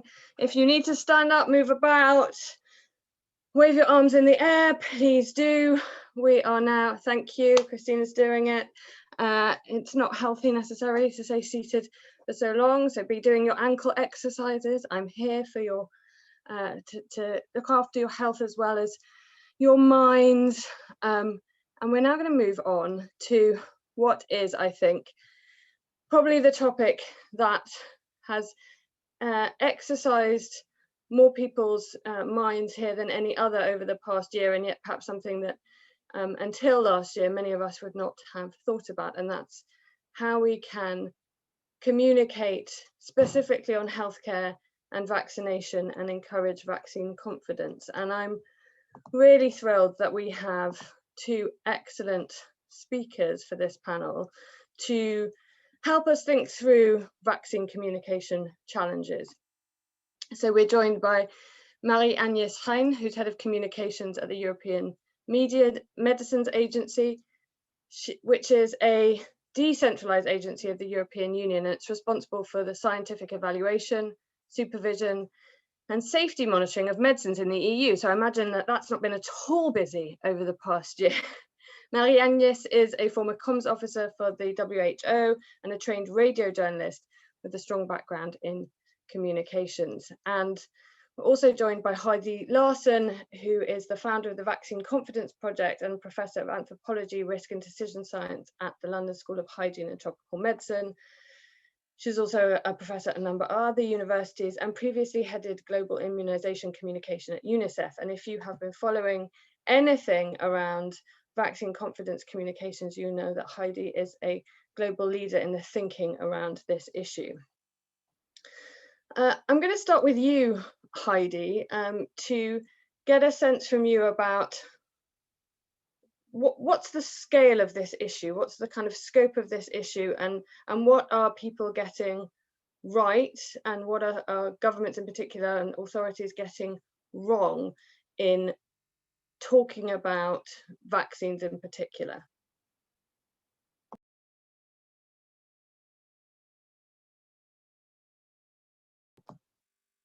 Do we have Heidi? Sorry, I'm here. I had mute on. No, I've been following the sessions, and I was just saying I'm really impressed with your stamina to jog through all the sessions. Thanks. And I partly felt like I could have fit equally well in the previous session, because I do a lot with tech companies on this tension, as you call it, between, you know, how do you rein in the bad stuff and yet make sure you're not taking the good with it. I think in terms of where we're doing what the state of things are, it's actually been a bit of a remarkable couple weeks for me, because 11 years ago, when I founded the Vaccine Confidence Project, having seen in my work with UNICEF that we had an epidemic of communities, sometimes government officials, all kinds of questions and concerns about vaccine that seem to be growing at a pace, but not in the headlines really. But not a whole lot of people wanted to pay attention to it. It was not fact, it was fringe. But last week, I could have never imagined sitting in a G7 event that I sat in, which was a vaccine confidence summit. And I was really incredibly moved to think that from an environment where I was almost kind of reprimanded for talking about these issues as not being pro, when in fact I wanted to, the whole motive was to kind of let's understand it and not let it become a big issue. But at any rate, it was really moving to have a group of global and local leaders all talk about why they thought this was such a burning issue of the day. So I think we've come a long way in, as Freud said, you can't deal with a problem until you acknowledge you have it. So I think the biggest leap we've made in the last decade is the world, particularly the public health community, global health world and beyond, recognize that confidence matters, public trust matters. You can have all the best science. I think in the context of COVID, it's been a remarkable achievement in terms of the scientific advances, but it hasn't been as proactive in the confidence building, trust building, and preparedness part, which now is taking a lot more time and attention.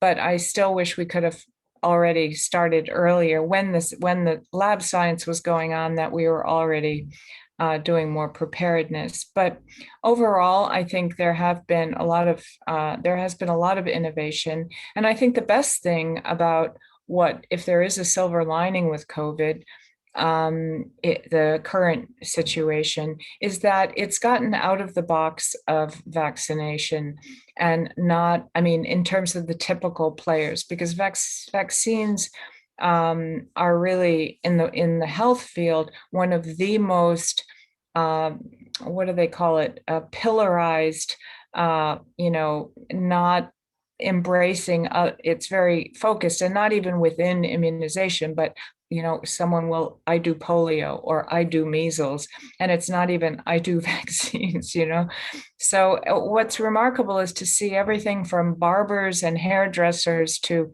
taxi drivers and restaurant owners,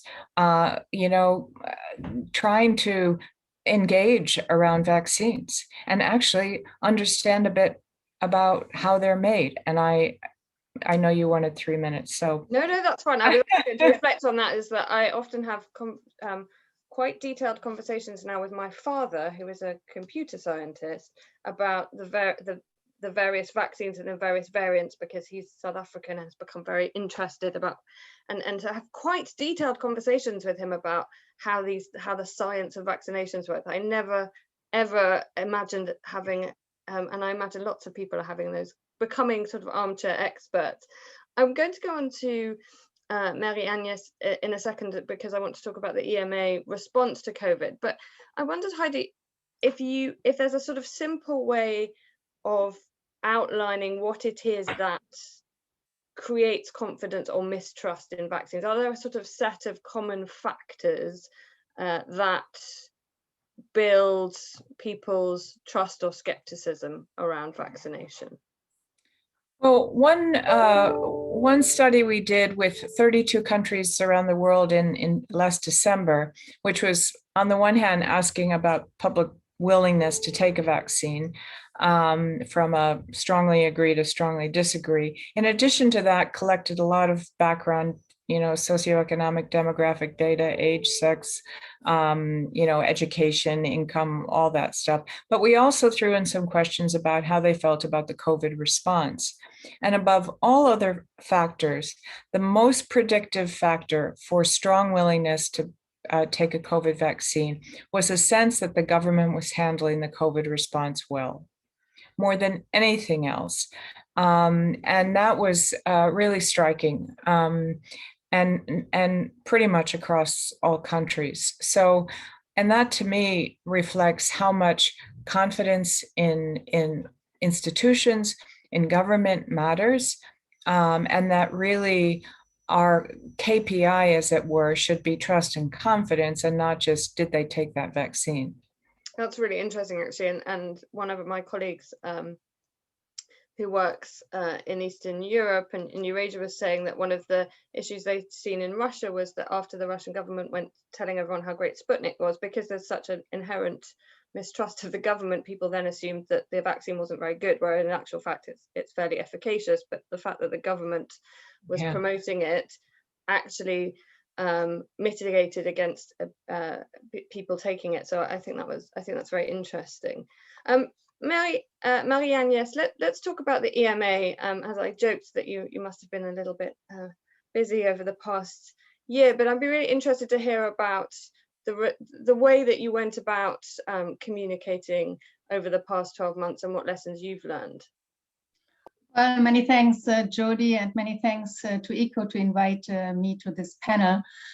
Well, as you rightly said, we had been very busy, and already before the pandemic hit, we knew we had been working on vaccine confidence. We had developed a vaccine outreach strategy because we had noticed that this vaccine skepticism is actually quite a big risk for public health and could really destroy a lot of the efforts that are made worldwide, to improve the level of health. And because we have seen, this really huge rise in anti-vax voices. So in our vaccine outreach strategy, we already stressed the importance of transparency, the fact or the need to be as open as possible, in particular about what we know and what we don't know.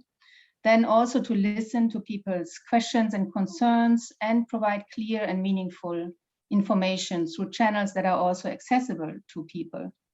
So in the midst of the global pandemic, we see that transparency and clear communication from reputable sources are more important than ever to counter misinformation and disinformation. And this we are seeing in particular on social media, which are, the channels where this is spreading mostly. And as we are the responsible authority for evaluating new vaccines for the whole of the EU, we also think that we can play an important role in fighting what WHO called the infodemic, this rising tide of disinformation on COVID-19 vaccines. So how can we make a difference? We think we really need to actively listen to concerns and questions of healthcare professionals, patients, and consumers, promote the understanding of risk and health expert advice, and build resilience to misinformation and disinformation. And our goal is in this strategy to provide the public and healthcare professionals with easy access to reliable information, to increase their knowledge about vaccines and their trust in vaccines, and empower them to take well-informed vaccination decisions. That was an element that has been mentioned by someone else. We need to empower people to take these decisions based on evidence-based information. So looking at how we approached COVID-19, so we had a little bit time, ECDC, our partner agency, who is working with epidemiology, they had been hit before us. So we had a little bit of time to prepare, but we knew that it would be a very challenging topic for us. Because on one hand, it was partly these new vaccines were a new type of vaccines that had never been authorized in the EU. Then we also had, because operationally we had managed to cut the process of development and evaluation from normally 10 years to around 1 year. And this also increased a lot of fears. While, and this is really important, we did never make any shortcuts on quality, efficacy, and safety of these vaccines. But the speed of the development approval kind of raised concerns. Also, we had to deal with COVID-19 denialism, people who didn't even believe that the virus exists, or if they acknowledged the existence, they felt that it's not really life-threatening. And also then concern about the safety of these vaccines. So in view of these challenges, we decided and committed to an extraordinary amount of transparency. So we took measures to increase the transparency that we already have to strengthen the trust in our decision-making. So we created very special and easy to recognize COVID-19 web pages. And those of you who might have looked at our website, have seen it is a kind of a very signal magenta. So people know immediately where the information is and whether it's related to COVID-19. We also developed content in lay language, non-jargony, created visuals, that make it easy for the broader public to understand. We also publish information on all stages in a vaccine's life cycle. So when the vaccine is under development, when they are evaluated, and after their authorization. And we explain in detail how it came that we were able to accelerate the process of development without taking any shortcuts. And we try also to address the different needs of different audiences, meaning we provide a summarized product information in lay language, but also much more comprehensive information that allows, also more specialized people, to get the information they need. And for those who want to delve even deeper, we publish the clinical data that underpin our decision-making. And this allows everyone who is interested to look at these, and scrutinize the data, and allows for an independent review of our decisions.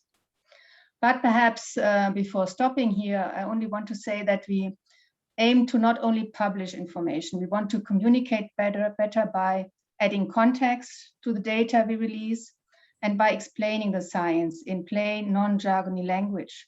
We want to use visuals and infographics to clarify where possible, and are working with patients, healthcare professionals, and also academia. And Heidi knows this because we have been working with her quite a lot. Also to, for example, user test messages and materials to make sure that they understood. And perhaps I stop here for the time being. Thank you. That was so interesting. And I've shared your website because I do think that sort of very clear layout is really helpful to people. Signposting is so helpful to people, and we know that from our work as well, is that the clarity of signposting for people, making it as simple and easy as possible, is really key. Something you said at the very opening, Marianne, yes, is something I want to put to Heidi and then perhaps to you, is about the importance of listening. I know that you've talked about this before, Heidi, about one of the barriers in the past has been that people's kind of fears and concerns were sort of dismissed almost, that, you know, anyone that was worried was sort of dismissed as a conspiracy theorist. Wondering how that's changing, and the kind of the act of listening and meeting people where their concerns are. How's that changing, and how is that being achieved in practice?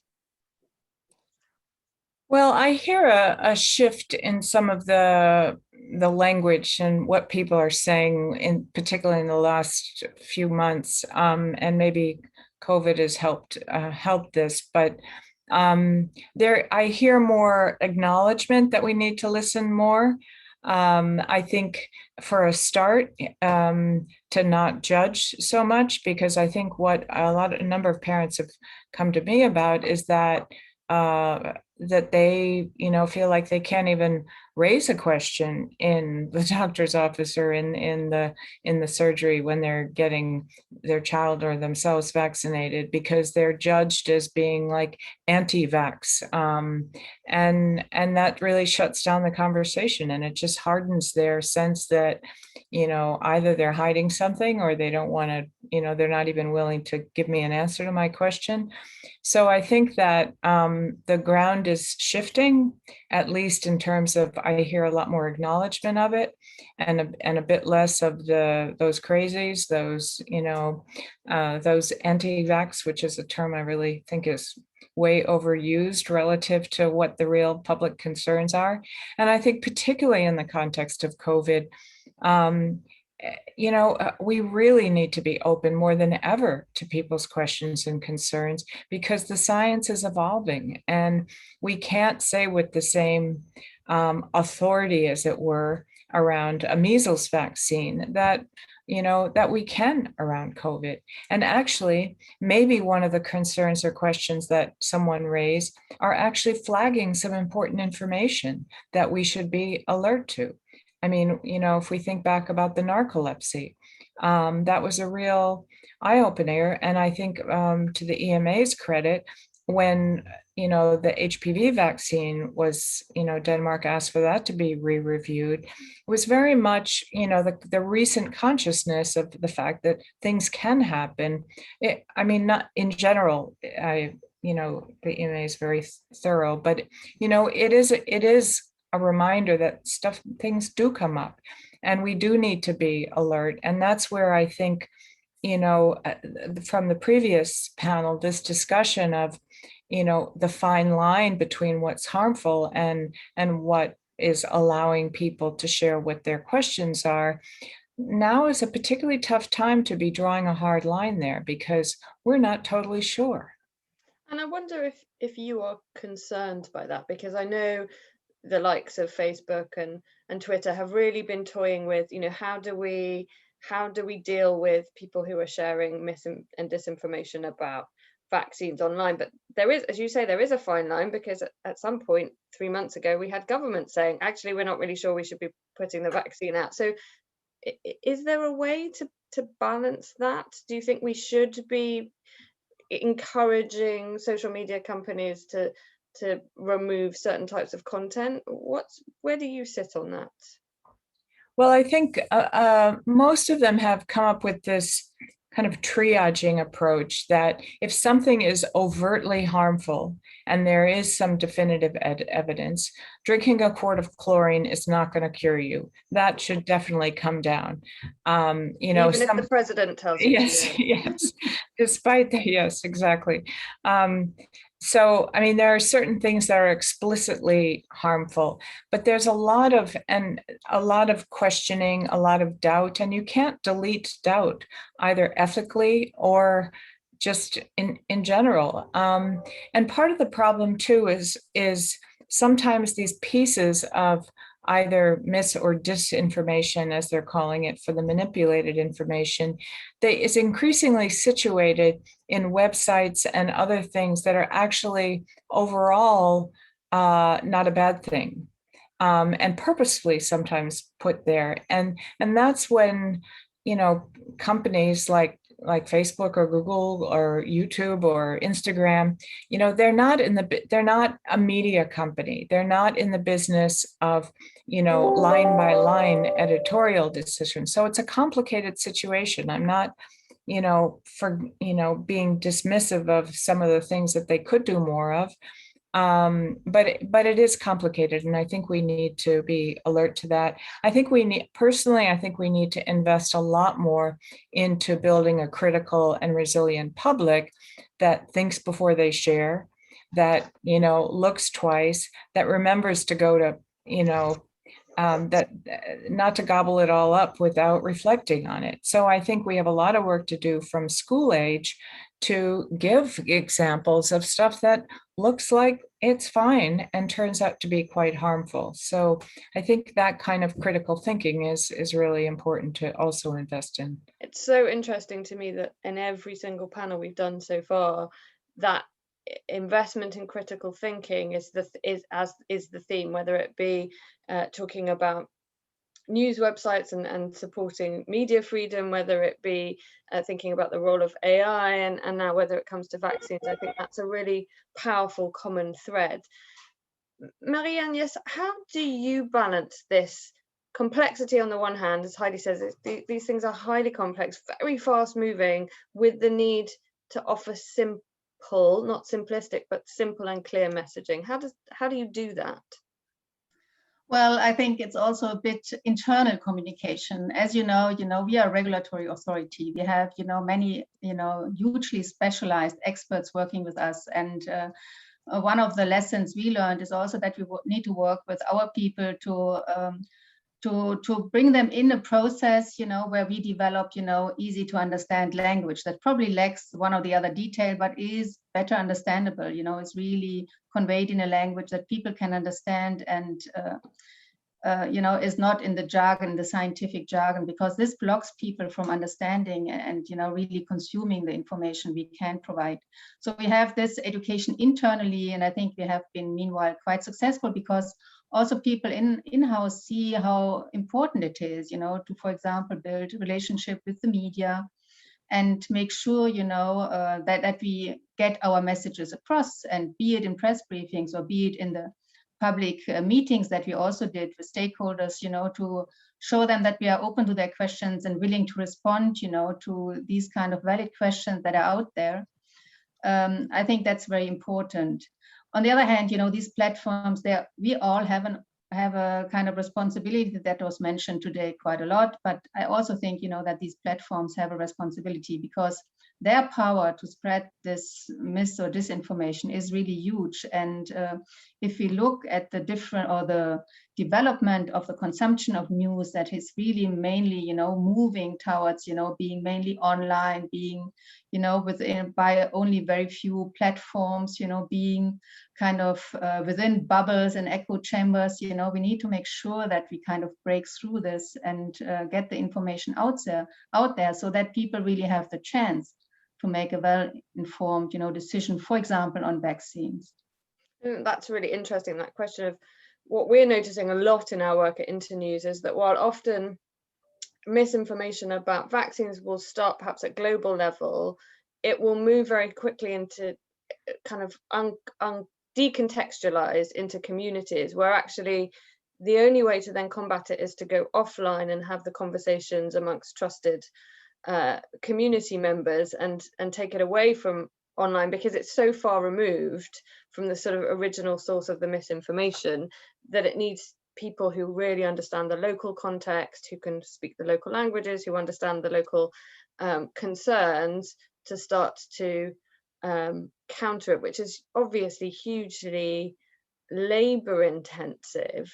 I wonder, Heidi, I heard your enthusiasm or your about the G7 Vaccine Confidence Summit. Do you feel that beyond recognizing that this is now an issue, governments have kind of woken up to the things that they might need to do beyond supply of vaccine in order to build confidence? From a government perspective, well, I think that listening again, being alert to some of the areas that that are still, I guess one of my frustrations sometimes is you see all the numbers that have been counted and the numbers of people getting vaccinated is going up and up, but they're not telling you about who's not getting vaccinated. When was the last time you saw on the news that actually, you know, here, well, for instance, in the UK, we're still just over 40%. I mean, it's almost 50% now being fully vaccinated, but for herd immunity, we're talking 60, 70%. So great progress, but you know, what's happening with the other 50%? What can we do better there? How can we build confidence? I think the sheer, I don't mean to under celebrate how far we've gotten, because I know that's been an absolutely tremendous effort, and I don't think we should necessarily feature the other stuff, but I do think for those people who aren't in those numbers, when they see the news, they feel a bit left out. And I think that other ways that we can bring attention to the voices and others that, you know, and also if we can build that relationship, get that trust building with some of the communities that we know are historically either marginalized or have historic issues and I mean, I live in Hackney in the UK, which is, I'm sorry to say, it's the worst vaccinating borough in the entire United Kingdom. And it has been that way for a while. And, you know, COVID could be a time where we kind of get to know people that aren't getting the usual attention. And maybe the next time after COVID, when we start to try to catch up on all those other missed health needs, they remember that you were there for them during COVID. And somehow maybe situate the vaccines in the context of what else do you need? Well, and precisely because these things come from, you mentioned it as well, about trust and confidence isn't just about the vaccine. The reason people are mistrustful or lack confidence may be all sorts of other things. One of the things that struck me very powerfully last year, we ran a rapid response fund at Internews to support media organizations during COVID.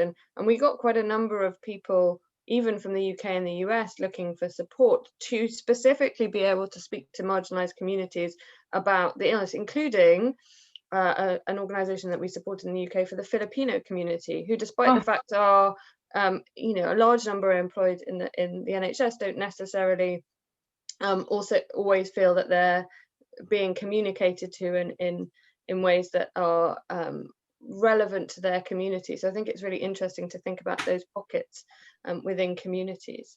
You just mentioned, just a quick point, but the Philippines itself is having quite a challenge in terms of vaccine hesitancy. And one other factor that we're seeing following a lot these days is what I would call the sentiment, the diaspora of sentiments, and how you know, when somebody's home country or language group has an issue somewhere in the world, that goes viral in their language group. We've seen it with the Polish community, where there's, you know, some pretty highly organized anti-vaccine or Stop the Adverse Events group, that you know, we see that it's having a knock-on effect in some of the diaspora Polish communities. We've seen that with the Somali community. We've seen that France, being one of the most skeptical, in the last 3 years, we've been monitoring an increasing skepticism around vaccines across Francophone Africa, distinctly declining, unlike some of the other countries, which are starting to get more confident. So these language diasporas are really something we need to pay attention to. That's really interesting. And of course, that's something that will have been exacerbated by the internet in a way that perhaps we wouldn't have seen even 15 years ago. I want to go perhaps, Marianne, back to the question of communications professionals, because one of the things you mentioned was sort of bringing together people to explain the work and what was happening. And I wonder what you think what more you think, for example, the PR community might be able to do to support the kinds of communications that you're looking to build. Yeah, thanks a lot, Jody. Perhaps first of all, I think I want to thank Massimo and his colleagues, for approaching us, a while ago, with this kind of offer to support us, in our efforts to support the COVID-19 response. And I think for us, in a way, the PR companies are kind of natural allies, because it's, your audience is very good, you know how to get their attention, you tailor materials to them, you actually produce appealing materials, and you can amplify also our messages. So I think it would be really a great cooperation, and it already started, if we can work together to fight disinformation and actually point people to trustworthy sources of information. There is a lot there, but people also need to be aware of these sources. And because you mentioned those language pockets before, Heidi, I think also for us, it's also a bit an eye-opener, because our audience broadened, and what we did in the past was mainly working through our national competent authorities, that is the regulators in the different EU member states, who then translated material. But now more and more we get, queries from across Europe, and we see a need of developing more multilingual materials, to actually reach these audiences, because not everyone speaks English, and this is already a natural barrier, to any information we provide. So that's another important aspect. And how, in addition to language, I wonder how far, genuinely understanding the kind of context matters as well for that kind of communication. So in other words, things that might work in metaphors or imagery that might work for one group of people might not work for another. Is that a challenge as well? Well, this is also a challenge. I think we see this on the societal level, a fragmentation of society in different groups that have different needs and want to be addressed differently, so I think this is a huge challenge. On the other hand, if we go through specific groups, that are kind of amplifying our messages, perhaps with a different tone, a different graphic, more adapted to the local or whatever audience, then this can be a possibility, I think it's not necessarily a barrier, it can be overcome. And working back in the other direction, we talked about it right at the very beginning, that there was a link between trust in governments and trust in vaccinations. For an organization like yourselves, which sort of sit in the middle, is there a way that you can play a role kind of bypassing those trusted messages? I'm just thinking how, if you've got governments on the one hand going out, or leaders going out publicly, perhaps casting doubt on things or providing misinformation about bleach, what role can you sort of play to try and both build confidence in those governments and those messages, whilst also simultaneously trying to say not everything that necessarily all the leaders say is right? It just feels like a real tension, especially for something like the EMA, which kind of feels like it sits in between. No, definitely there is a tension, and it's not an easy navigation, with the member states and also then the European institutions and so on, and then the national competent authorities and the people who ask us. It's a little bit, we get pressurized from all sides.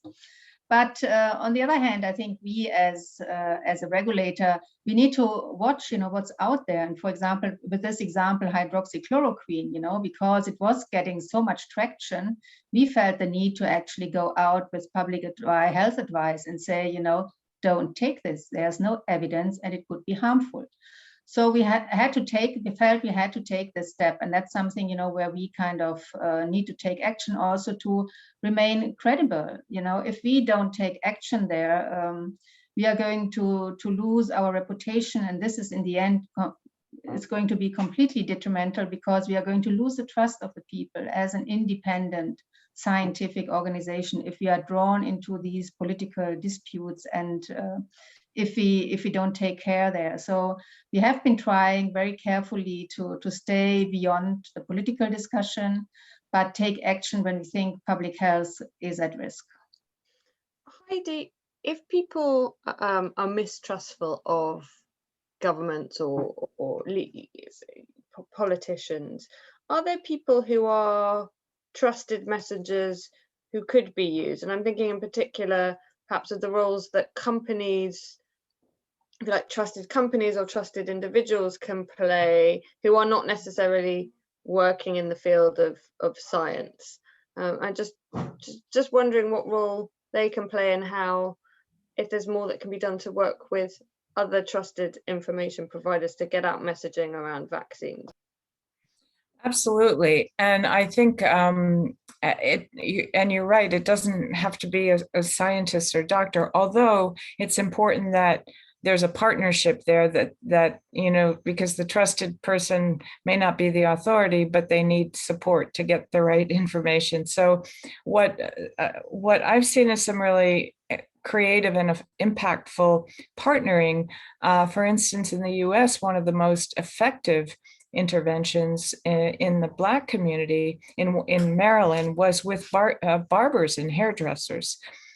Because they're not just a place where you get your hair cut. It's like a gathering place. People hang out, they share information. It's like the watering hole, so to speak. But barbers are not experts on vaccines, but by partnering with a network of them and giving them the briefing and whatever. In fact, as I understand it, they even started to offer some vaccines in some of these places, obviously not by the barber, but but trying to go where the people are, as it were, in a space that they're comfortable in and it's familiar.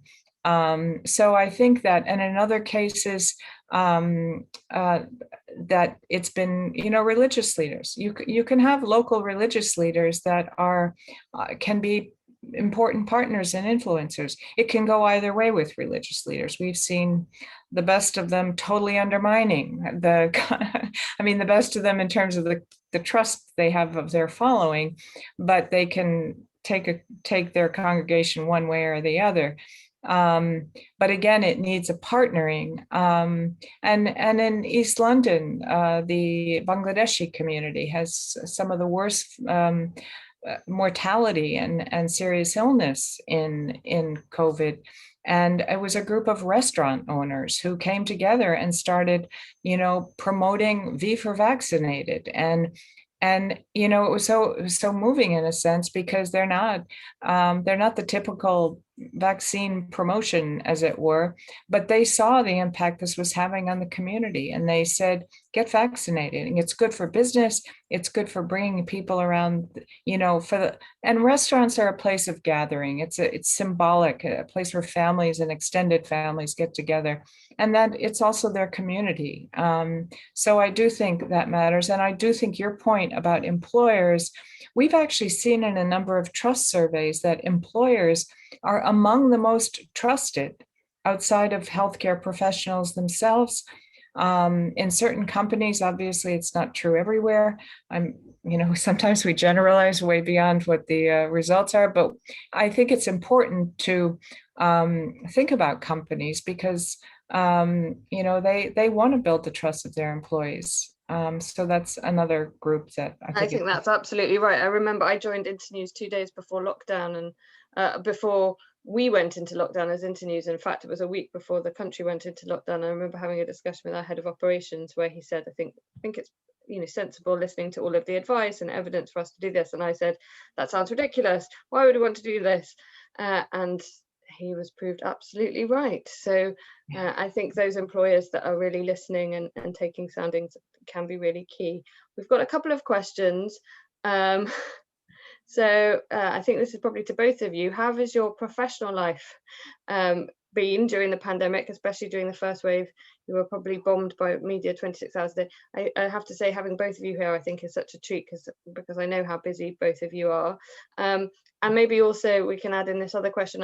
Are we facing an increase in expert washing? For example, a recent piece in the Times where a professor of sociology was asked to give their opinion on the NHS. So I think, in other words, people who are expert in one field being asked to be expert on everything?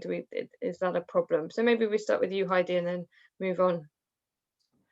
Well, it has been pretty full on since COVID started, certainly for my team.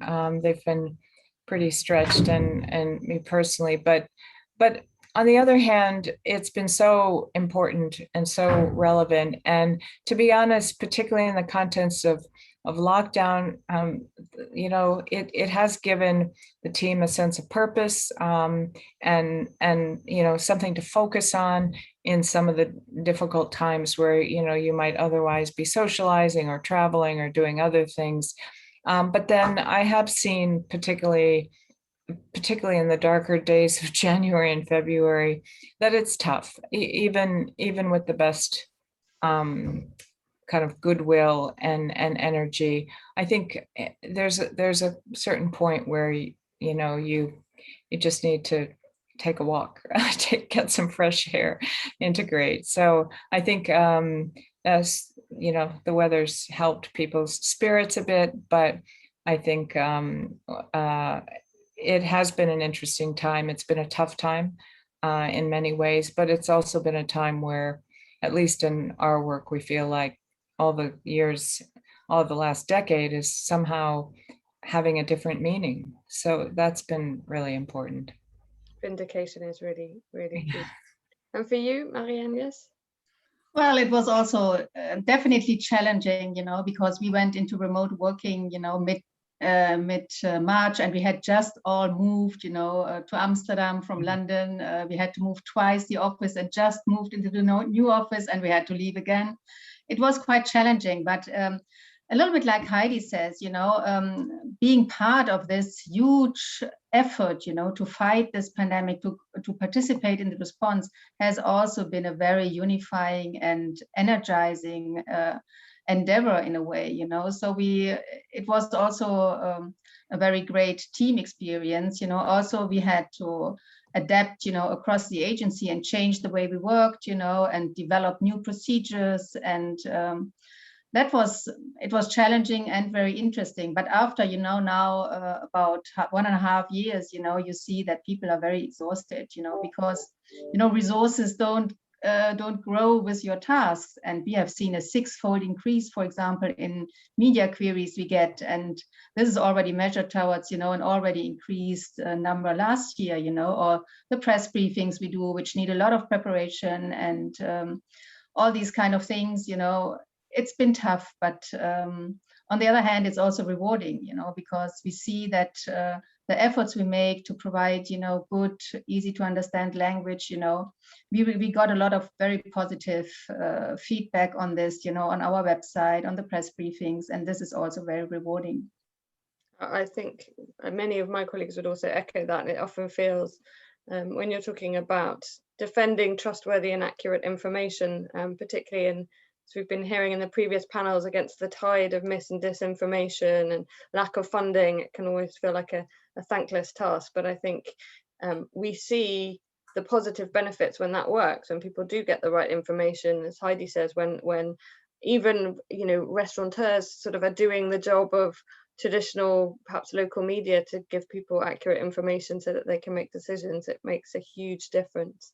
I don't know if either of you have any last remarks you want to share with the group before we move to the next panel. If not, I'm going to thank you both hugely for your time. As I say, I know how very, very busy you are and how in demand you are, and so really, really grateful to you and to all of our previous panelists.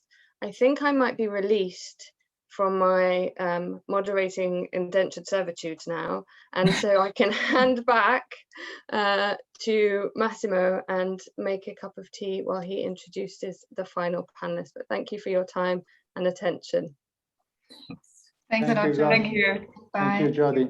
Bye. You've been amazing. Thank you so much.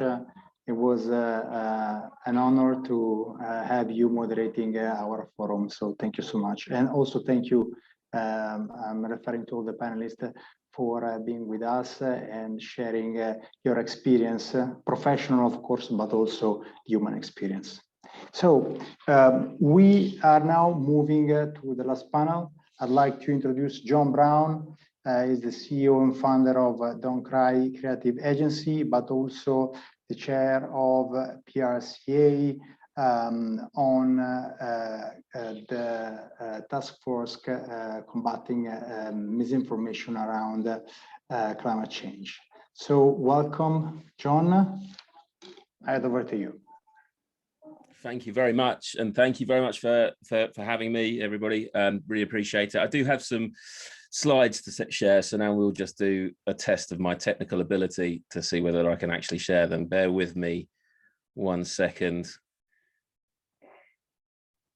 Can you all nod vigorously if you can see this? Fabulous. Thank you so much. Perfect. So hello, everybody. My name is John Brown. I am the founder of Don't Cry Wolf. We are a certified B Corp brand activism agency.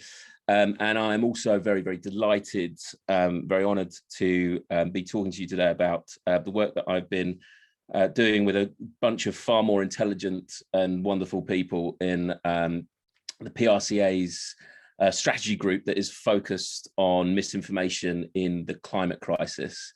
And what I thought would be a sort of useful thing, hopefully for everyone today, and again, thank you so much for inviting me along, is to give you a sort of an overview of what the purpose of the group is, what we've been up to so far, some sort of threads of insight. I'm sure I will start ranting very, very loudly about various different things as well, so do bear with me. And also a bit of a sort of, I guess, insight into where we think changes need to be made, improvements, opportunities for the comms world when looking at the sort of climate crisis debate. So just so you know, the purpose of the group, and I want to make this really clear, it's UK focused firstly. So this is just trying to give it's an initial step to take a look at UK comms professionals and sort of help them to address the spread of misinformation in relation to the climate crisis. And really, there's 3 key things that we want to try and achieve with this. The first is to help, I guess, level up the knowledge around the debate, the discussion, provide insight and information from trusted sources to help comms professionals feel more confident and expert around the debate itself. I think we want to celebrate some success as well. There's an astonishing amount of really positive work that is taking place in organizations across the UK and I'm sure globally as well. And we want to make sure that we're providing the tools and the tips and the tricks to allow comms professionals to celebrate the success stories that might not be the sexiest stories out there, but the ones that are deeply important when we can't start looking at the climate crisis discussion. And then the final thing in all of this is to navigate some challenges. So the group is looking at how we can develop best practice guides to try and navigate some challenges and see where we can also highlight some opportunities for improvement in our own industry. So that's the purpose of the group. It's a very small strategy group right now, and I think our ambitions are big, and the effort from the group has been considerable so far. The first thing that I would like to try and do is to provide some definitions, because that's fun, around what I mean by misinformation when I talk about climate crisis and when I talk about comms professionals, because I think it's just important just to lay out my stall that way so that we're all on a level playing field when I go through this discussion. So first and foremost, when I talk about misinformation, like I hope everyone understands, it's the spread of false information regardless of intent to deceive. Intent to deceive would be starting to lean more into the sort of disinformation territory. When I'm talking about misinformation, I just mean general sort of spread of false information, irrespective of whether it's there to deceive or not, or there's an intent to deceive. When I talk about the climate crisis, I mean the imminent threat of irreversible changes to the global climate due to man-made influence. So sort of taking inspiration from a sort of consensus of 11,000 scientists in 2009 who decided that it was probably worthwhile moving away from a fairly passive discussion around climate change and a little bit more into an active, urgent discussion around climate crisis. When I talk about comms professionals, essentially, I mean anyone being paid to provide communications advice. So that lays out the stool for definitions as we go into this. The first thing that I wanted to touch on was the research that has recently been commissioned and released by the group and undertaken by our great friends at Opinion, where we surveyed about 200 PR professionals in the UK and around 2,000 sort of nationally representative sample size of the general public in the UK. And what I want to first do is share the initial results of that research, because that's really fundamentally built the foundations for where we're now going to sort of start focusing the group in terms of how to kind of provide some insight, some activity, and some understanding based on this sort of foundation of knowledge. So I'm just going to run through some of the top line statistics and stats that came from this research. First and foremost, there is an overwhelming sense from the PR community in the UK that that we need to do more to tackle misinformation. So there is an appetite to be able to get more involved in sort of combating, might be too strong, but perhaps addressing the issue of misinformation in the climate crisis discussion, with over sort of 75% of the professionals felt that more needed to be done by the industry as a whole to tackle misinformation. I think what's important to highlight, and this is where I think I want to make it very clear, there's no sort of partisan element to this group. We think, and our hypothesis is, and I think it's fairly proven now, that there's actually misinformation on both sides of the climate crisis debate. So there is obviously a sense of misinformation around some form of denialism or head in the sand refusal to accept that there's something taking place. But there's equally a lot of misinformation that is fueling a sense of extreme alarmism versus urgency, which is also unhelpful. So I think that when we're talking about misinformation from this and the need for the industry to make sure that it's addressing some of this, we mean it from sort of both sides of the argument, rather than picking a side as such.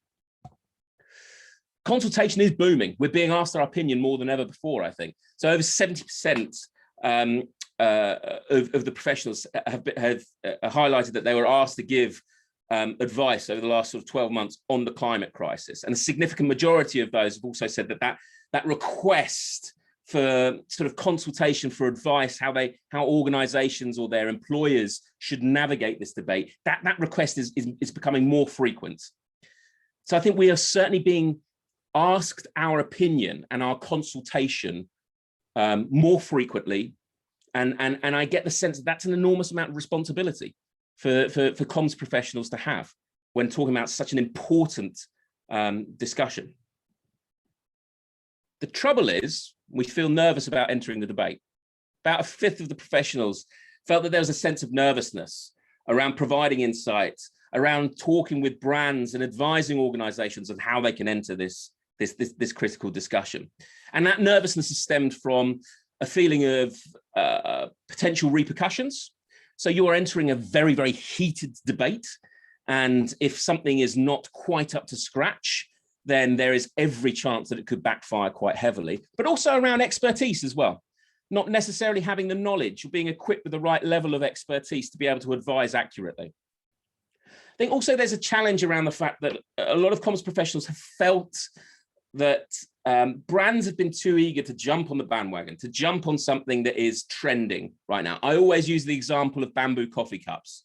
Whilst bamboo coffee cups and reusable coffee cups are magnificent, and I'm sure we've all got 52 of them that we've collected over many different conferences over the past few years, they are absolutely not going to save anything. They're not going to contribute to any real significant shift in some of the issues that we're trying to face. Yet we find more brands take a fairly superficial eco-consumerist approach to their communications, rather than perhaps getting into the nub and the critical issues of the debate itself. And we think that that might be, and this is a hypothesis here, but we think that that might be due to, again, fear of repercussion, but also there's a sense of complexity and difficulty around getting involved in some of the more deeper discussions that are taking place within this topic. And it's far easier to put your logo on a bamboo coffee cup than it is to really address some of the bigger issues within this. I think just to sort of set the tone on this, when in the public survey that we undertook, we kind of extrapolated the figures, and it would seem as though on average we're expecting about 21 million UK adults to have been exposed to misinformation already around the climate crisis, around climate change, and a predominantly majority of those of that experience has come from, surprise, surprise, as we've been discussing this throughout today's fantastic event. It's come from social media, and it's a lot of it has been stemmed from social media. So we know that there's a backdrop of quite a serious issue that we need to focus in on. I think the final thing, and this is just an observation that we've seen as the working group, is that there is a difference between declaring a climate emergency or a net zero commitment and actually addressing it itself. There's something marvelously ironic about a place where I'm in fact living in Cornwall, being the host of the G7 in the UK right now, and pretty much every single member of that G7 has flown in to discuss climate crisis issue. Most recently, our magnificent Prime Minister stepping off of a 200-seated jet to travel from London to Cornwall, which is 200 miles, by the way. So I think there, and that is following an announcement of how much of a commitment the UK is making towards addressing climate change. So I think it's very easy to address climate change and declare targets and commitments. It's a lot harder to actually put some action in place. And what we're sort of leaning towards is how can we move away from making big intent commitments and into a place of action instead. So ultimately what we are faced with is this challenge. What we need is confidence, clarity, and commitment that will lead to positive action from the PR industry. And what we have to avoid is fear, confusion, and recklessness, which is a kind of a territory which leads itself closely to sort of an increased spread in misinformation. And that's essentially where we want to try and make sure that the group is pointed towards. So confidence, clarity, and commitment, and that will generate what we hope will be some positive action and a reduction in that other side of fear, confusion, and recklessness, which kind of leads to this idea of meaningless intent. So I think one of the things that we're now exploring is how can we sort of help generate an environment where comms professionals feel as though that they've got something to aspire to. And we're sort of floating this idea of sort of identifying 4 roles of the PR within this debate. I think the first and foremost is an energizer. You know, we are able to influence audiences and get them energized and motivated around addressing the issue itself. And I think that's a tremendously important role that a PR professional can play. I think also as a sage, this other persona of the sage. So acting as that finger on the pulse of the discussion itself, identifying trends, and simply playing that back into the boardroom, into our stakeholders in organizations and amongst our employers. That is a tremendously important role. It might not necessarily be outward facing campaign work, but if we can arm ourselves with the right sort of knowledge and information and feed that back into the decision-making process within our organizations, I think we will play a tremendously important role as comms professionals. I think this idea of a coach is also important as well. So adopting this personality of a coach as a PR or comms professional, which is around ensuring that improvement is perpetual, not just a flash in the pan campaign. I think one of the things that we need to make sure we're doing as an industry, and something that we're again looking at as a strategy group, is how do we move away from short bursts of campaign focused activity, and as an industry instead try and convince our clients, our businesses, our agencies that we work with to actually consider a longer term plan, to perhaps provide a level of continuity and commitment that goes beyond maybe an 8 or 12-week campaign. And the final area is around critic. I think this is probably the hardest area to adopt as a comms professional, but I think it's increasingly becoming the most important one to adopt. And that is an area in which we are able to identify falsehoods, potentially claims without evidence, and to actually perhaps call time on it and to call it out. And that might well be within the boardroom as well as potentially publicly as well. So if there's 5 things that we could do differently today, hopefully, and this is what we're going to be building out a heap of content around, I'd say the first is to get informed, to understand the success stories, and don't always reach for the success stories that are perhaps closest to hand because they've had the biggest amount of advertising or comms spend behind them. There is extraordinary amount of work taking place across a variety of industries that aren't getting the spotlight shone on them because they're not quite consumery enough. It's up to us to identify some of those success stories and actually to celebrate them. Make sure we're investigating the claims that either the organizations we're working for are making and really, really scrutinize them, or indeed others. And then be on the pulse of progress and go deeper than just a shiny campaign.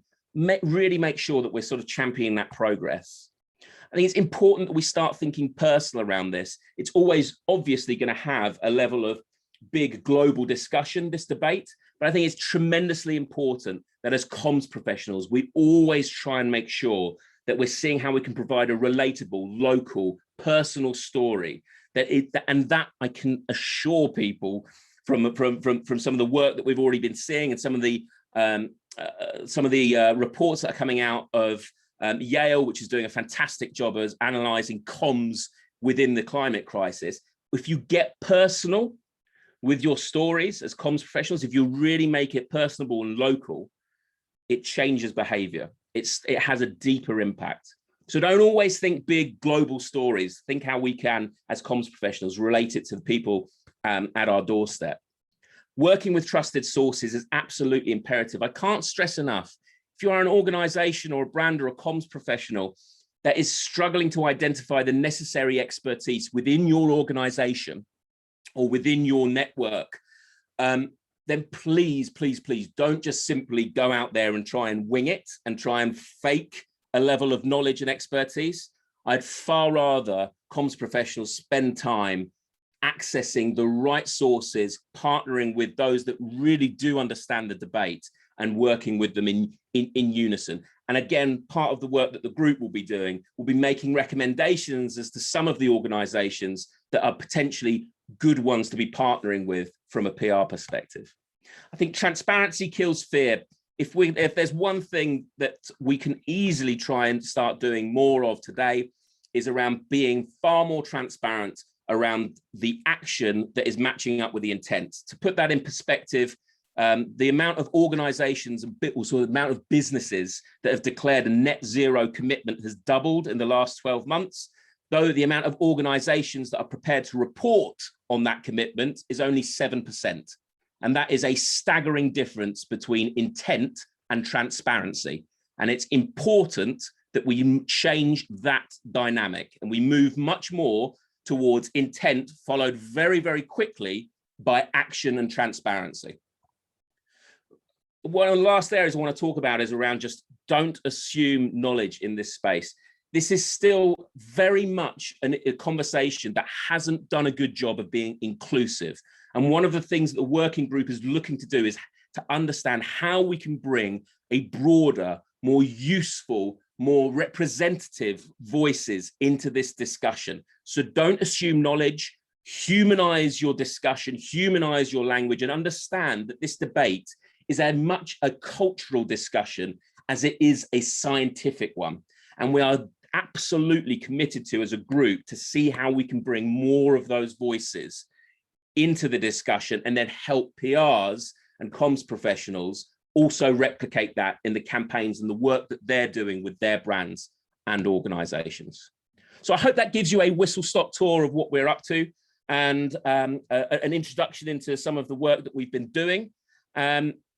I would happily take any questions if there are any. Otherwise, thank you very, very much for having me along.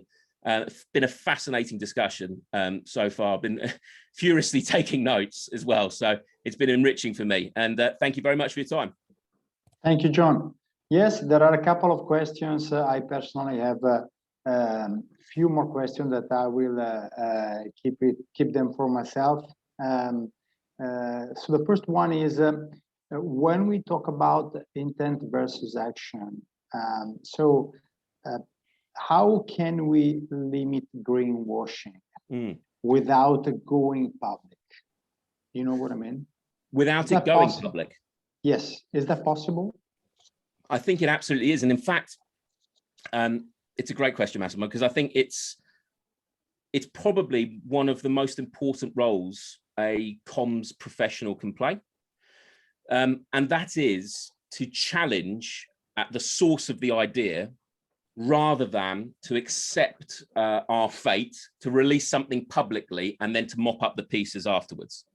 And I think this is absolutely critical, is that if we are to really avoid this idea of greenwashing and what could be perceived as greenwashing, we first have to arm ourselves with the information and the knowledge and the expertise, or the partnerships that will give us a level of confidence.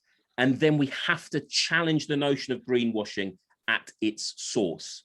So that means at the board level of an organization, at a management level within an institution, if we are being asked to communicate something which we intrinsically feel is not quite up to scratch, either from an evidence basis or even from an action versus intent basis, then we need to challenge that at its source and not allow it to be addressed as a campaign. That's a great answer. Great answer. And my second question is, when we talk about ESGs, could we create a culture around those? And so switching more and more the focus from traditional KPIs and performance versus ESGs performance. It's one of my greatest hopes, and I think one of the finest opportunities the industry has is to be one of the forerunners. And I know the PRCA and ICCO is furiously both looking at this to try and embed it in the way that we measure our work, is how much of an impact is our work having, not just on a bottom line basis, but from an environment, social and governance basis. I think it's tremendously important. I think there is a significant movement towards it within the UK right now. There is something that is being challenged called the Better Business Act, which will essentially legally enshrine any limited organization to not just report on its financial performance, but also to report on its ESG performance. I think there's a bit of a chicken and egg scenario. I think the more brands that require evidence of communications professionals or agencies providing their evidence as to how they measure ESG, the more important it will become, and the more likely we'll have, well, the greater likelihood it will be that we'll incorporate them into the broader KPIs. But for now, I would be, and it feels like a lot to take on comms professionals' shoulders, Massimo, but I would be very keen for any PR professional to see how they can incorporate in their next measurement round, how they can incorporate a level of ESG into their reporting deck, into understanding, okay, well, yes, this is what we've achieved in terms of bottom line and, you know, awareness, engagement, purchase. These are all of those business stats which we can incorporate. But how have we changed perception around something to do with the environment? How have we helped navigate a certain element in society? And how have we helped improve governance within our own organization? It's a tough ask, but I think the more of us that do it, the greater likelihood we'll have of making fundamental change. And I add that this could be a new area where we could focus our attention and give our genuine contribution to the development of new KPIs. So it makes perfect sense to me. John, thank you so much for your intervention. It was so energizing. We hope that we can keep on working together on these new but very important topics for our society. So thank you so much. Thank you very much indeed. I am conscious that we are running out of time. I have just 2 minutes left. I wanted to thank you, everybody, colleagues, panelists, moderators, for being with us today. It's been important to regroup, to share views about challenges and opportunities. I please ask you to think of ICCO as an open house where everybody who has the will to give a positive contribution to our society can be heard and can participate in our working groups. Thank you so much for staying with us today, and be sure that via the national representative of trade associations, you will have contents and the recording of the European Forum. Thank you so much, everybody, guys. Take care. Thank you. Thank you. Ciao. Ciao. Bye-bye.